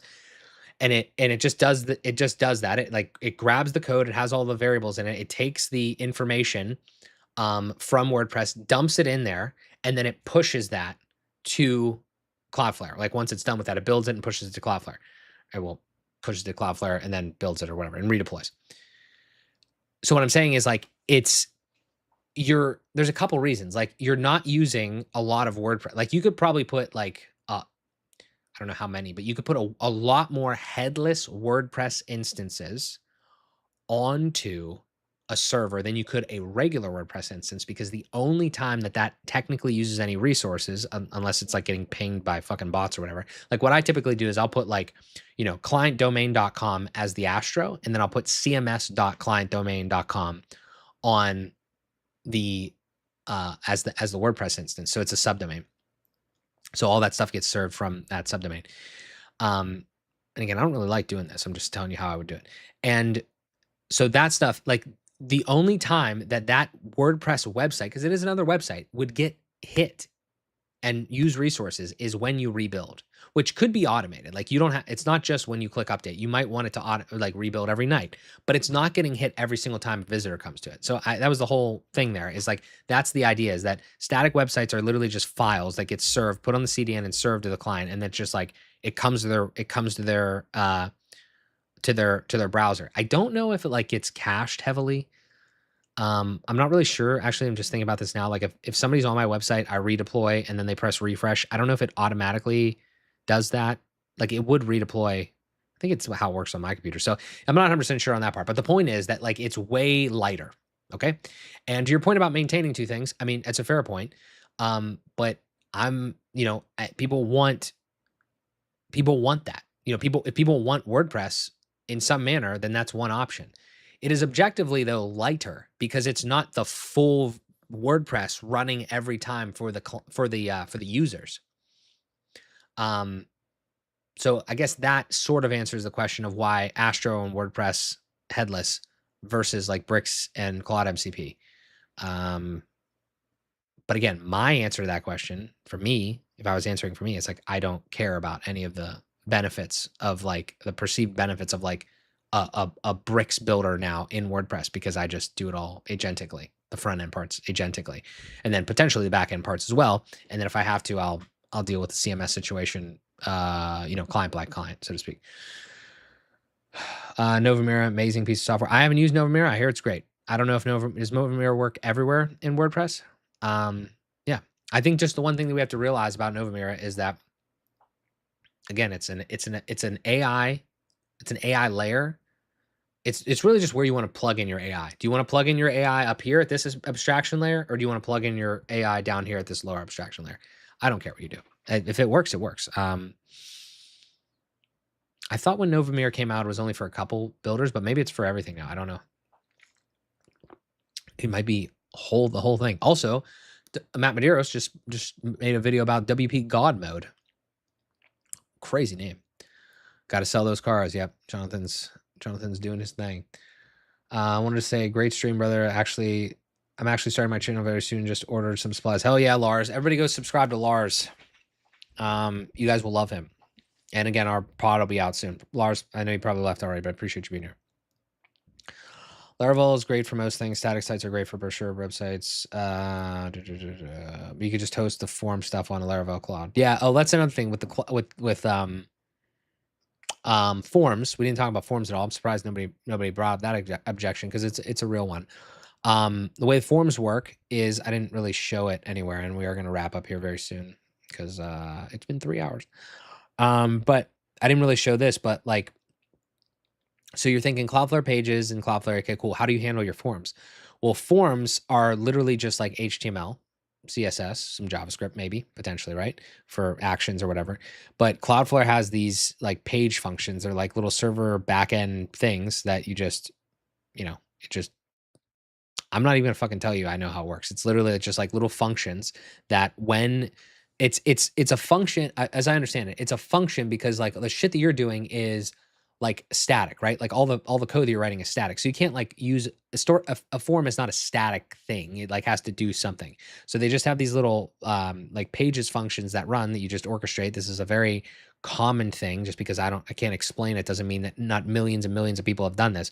And you just use a form function and like it basically, I think it's a post. I don't know if it's a post action or what it is, but it just posts or whatever to wherever you want it to go. So in my case, like every single time it like hits postmark and postmarks the postmark API. Technically, we all think it's SMTP, but it's API now for most things. It just sends like the email to me, or it sends the email to the client, or it could, add it to my, I don't know, to my fucking AIOS or something like that, like my mission control, whatever it is. But that's like the mechanism and the technology that allows that to happen. So maybe Laravel Cloud is kind of the same thing, but that's just one option. If you ask Claude and you're not like already in the Cloudflare ecosystem, it's going to tell you to use like Netlify forms or some shit, like host on Netlify and use that, or use Laravel maybe and use Laravel. I just want to make it clear really quick. Okay. I just want to make it really clear that like everyone has their tools and their biases of their tools. And I'm kind of no different in a way, but like a lot of shit does the same shit. You know what I mean? So this is why I was saying earlier, like if it's not broken, don't fix it, but like verify that it's not way better or like way better for you, right? Like something we're talking about there, like I don't give a fuck. It's probably fine if I use that or Netlify or Laravel Cloud or whatever. Obviously there's constraints depending on what you're doing, but like if you're doing a Laravel project, obviously they needed a way to do the form thing. So that's I'm assuming that's why they did whatever they did. Cloudflare wants literally you to host. Cloudflare wants every part of your goddamn infrastructure. So they're absolutely crazy. I'm really, I'll tell you this. I don't know. I hope to God that Cloudflare never turns evil, because a lot of shit is over there, and not just mine, like a lot of people's stuff. Like there's a lot of pieces that they've built really good technology around, and all integrates really well. So Cloudflare stack is amazing, but yeah, that's my thing is like, there's multiple different ways to build things. There's no right way necessarily. And a lot of things do actually, kind of all run together. I'm just doing plain, asking me brochure websites for small businesses in my area. Literally just want something up. I charge $49 a month and have 3 clients so far. It feels like low. I would say it's a little low. You could experiment with a bunch of different things. I don't know if you're charging like upfront build fees, but like a lot of people do, you know, a build. I like doing a build fee and then the maintenance, you know, the maintenance thing. I think you could easily get away with a few grand to build the website and then $99 a month. I probably wouldn't go any lower than that. Like truthfully, even if it's a stack like this where everything's basically like not all free, but like a lot of it's free, I wouldn't go lower than 99. You're a real business. You need money. Those clients need to realize that they're actually paying you to do something, and then also like check in, like, you know, like don't do what I did for 5 years and just take the money and not fucking do anything. Like that's real money sitting there. If they've already paid you money, they will probably pay you more money. So I would, if I was just spitballing the offer, I would probably say like simple websites, probably like somewhere between, with this, if you're doing it the way that I'm doing it, like probably between somewhere between very low end 1500, probably wouldn't go any lower than that. It's still probably too low because like I'm trying to move up with people with more money because it's nicer. But like somewhere between like 15 and 5 and like at least 100, you know, 99 a month to manage, to keep everything squared away. Two clients are questioning me because their site isn't getting leads. Now I'm wondering what I can do for SEO, and I literally don't know what to do to get the websites ranked. Okay, so that's a different problem. And the way I would tell you to fix this is, first of all, be way more upfront with the clients moving forward. I'm not criticizing you. I know it's like early. So be way more upfront with these clients. Tell them, listen, you need a website, but you don't need, like, that's not going to inherently get you leads, because a lot of people think that website equals leads. Not how it fucking works. So you have two options there. Either sell them the website and tell them it's not going to directly get them leads. That's a little bit of a anti-selling situation. Or two, don't even make them a fucking website and figure out a different way to get them leads. Truthfully, if I'm being completely honest with you, I actually like the second option more. The trouble is you have to learn a new skill, because you either need to learn ads or you need to learn, you can't really learn SEO if they don't have a website. You need to learn some way to get the more like cold outreach, right? Something like that, which are all viable skills. And could really work, and you could probably agentically do a lot of them. It's just like, that's not, I can't even really speak to that because like I'm not interested in doing any of that. I, even for myself, like I don't do that. I haven't ran ads. I haven't ran like a lot of ads. I've ran a little bit of ads for clients, but not much. I haven't ran ads. I haven't done any specific tech like SEO work. I will come back to that in a second. I haven't you know, Google or Facebook or whatever, anything like that. I'm still a huge believer, and shout out to Caleb Ralston, if you guys know him, personal branding and stuff. He's going to be on the pod. He's before Lars. I got to do Caleb's and then I'll release Lars's.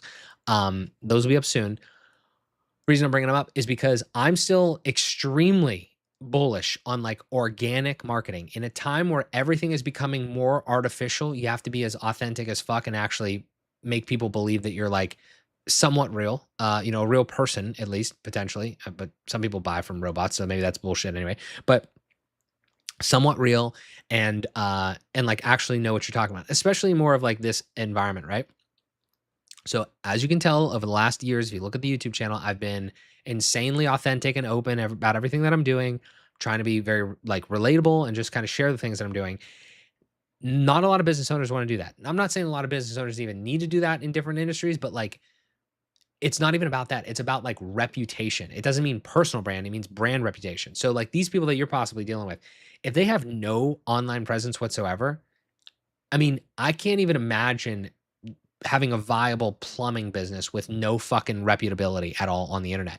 So even just something like that is actually the play. It's like, hey, listen, I know you want leads.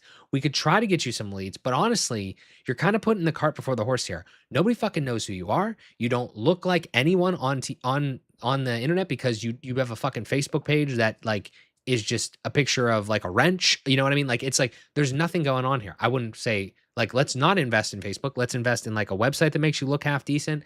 Let's maybe you know, you could say, hey, can you give me all your information about your past clients? I'll go on your behalf. Depends on how much you want to hustle. I'll go on your behalf and I will get reviews from those clients for you or something like that. Like that type of shit is probably more impactful at first than for some of these businesses it sounds like you're dealing with, than like just jumping into ads or some shit. But I understand your point because they want leads. But if they're brand new, you know, sometimes it's just tough. And I'll be honest with you, you probably know more than 99% of people on earth. And I don't want to like tell you that this is definitely a thing, but it's something to think about. If you know more than 99% of people on earth, you probably don't need to fish in that pond. I'm not saying go directly to start working with fucking Apple. I'm just saying like maybe work with a company that's had a couple years of experience or is like relying on referrals or something like that. But they have some business. The worst people to fucking work with are people that are just starting a business. It's honestly the worst. It's because like, unless they're your friend or something like that or whatever, like it's the worst. It's really good if it's your friend and you can just get a portfolio piece or something like that, but they're just the worst because they don't have any fucking money. And it's not me being mean. It's like they literally haven't put in enough time to like hustle to get some business before, like they haven't asked everyone they know for money yet. It's obvious they haven't done that, right? So it's like if they haven't done that, then you don't even know if it's going to be a business in a fucking year. So it's like it's not good for anyone. Like honestly, in that case, I need to do a better job of it because I've done this wrong in the past. But like it's actually better to just be like, hey, listen, maybe this isn't the thing you need right now. Maybe there's some other way I could help you potentially, depending again on your situation. But that's probably not. Yeah, it's probably not what we need to worry about right now. You know, that's my honest opinion. Have you tried the Cloudflare send email beta service? I have not tried that. I was thinking about trying that. I just like I was using I use Bento for my marketing email. They have transactional email, but from everything that I saw, I love Jesse. But I didn't think that it was going to work for the way I wanted it to work, like with a lot of clients and different things like that. If it was just me, I would have went that way. But I need a lot of, I don't even have that many clients, but I have over 10, which seems to be like the weird area that like everyone always like stops at and then it goes to unlimited or whatever. So, what was the other one that I was on? I was on SendGrid because that was the only one that integrates with fucking GridPane, and I need to get the fuck off that because I hate SendGrid. And then I tried Resend, fine platform, but I hate their pricing model. It doesn't decouple the volume from the number of websites. So Postmark is like tried and true. It's actually really sick. Has full API. Doesn't like it's $20 a month for I think I don't know what it is, unlimited websites maybe or something or whatever it is. It's incredibly generous. I'd heard about it so many times, um, you know, but this is amazing. Like that, like $18 a month for 10,000 emails. I mean, again, if you have a lot of clients, if you have more than 10, right? Because that's the other thing too, is like, who is sending emails from their like one domain? Who's sending emails from like their agency domain to clients or to potentially clients' clients? Like what? Like how many? I mean, I get this is fine pricing, whatever. I don't mind this. I like this whole situation here is great, right? This is how it should be. But like, if you're a serious agency or a serious freelancer, even like, and you're managing websites, like, I'm not saying you're gonna have 10 websites the first day you start, but at some point, if you keep doing this, you're gonna have more than 10 websites. Like, this is like the only one that makes sense to me. I don't even feel like I have a lot of websites, but I have more than 10 that I want to send domains from, right? So this is like, I'm just saying all this because like if you go to resend, they're gonna try to charge you like $90 because they don't decouple those two things. The Cloudflare thing is probably good, but I'm gonna be honest with you, I am getting a little concerned with how much shit I'm giving to Cloudflare for literal free. It doesn't make any sense. So worried about that slightly. I just built my own form API SaaS thing using Resend under the hood for my HTML client forms. I mean, yeah, definitely works. It's a slick platform, Resend is. I saw the post that Matt Medeiros put up telling me that he's always right. It seems like I don't know. I guess it could seem cool. I didn't dive into it. I'm waiting for your video on it, Brendan. It seems pretty cool. It seems like the allure has kind of worn off though, because I feel like everything is literally that now. It's like some sort of chat thing that hooks into whatever. But like to me, it's like that's really cool and it would be probably helpful for people to do. And maybe it's better for them to do that instead of doing what I did or instead of doing Hermes or something like that. But I don't know. I'm stuck between like, do I talk to builders or I talk to non-technical people? Absolutely, man. Anytime. Thank you for being here. Yeah, it's tough. It's just a tough gig. I mean, you just keep fucking working hard and you'll continue to deal with good people. But yeah, just keep that in mind. I'm just trying to share the mistakes that I made. So guys, I got to go. It's been 3 hours. I am starving. This has been fantastic, though. Appreciate all of the engagement on this one. This is absolutely unbelievable. If you want to join Modern Builder Society, obviously link in the description. If you want to work together, if you're a client, potentially prospect or whatever, not like a builder, and you want to work together, or if you want to do some just like one-off stuff, I do advisory calls.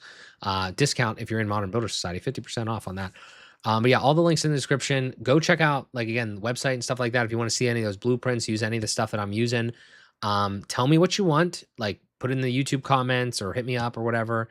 I need to do a better job at this. Was really good, and I appreciate all you guys. I need to do a better job at like synthesizing some of this data out and just giving you fucking like tidbits here. You know what I mean? Like small videos that like actually address like little things. The trouble is I don't think like that. I think big on the whole picture all the time. It's very hard for me to say stop right here, but I'm gonna do my best because I need to do that more because I don't need to say the entire story every single time. So I'm working on it. But appreciate you guys being here. Thank you so much.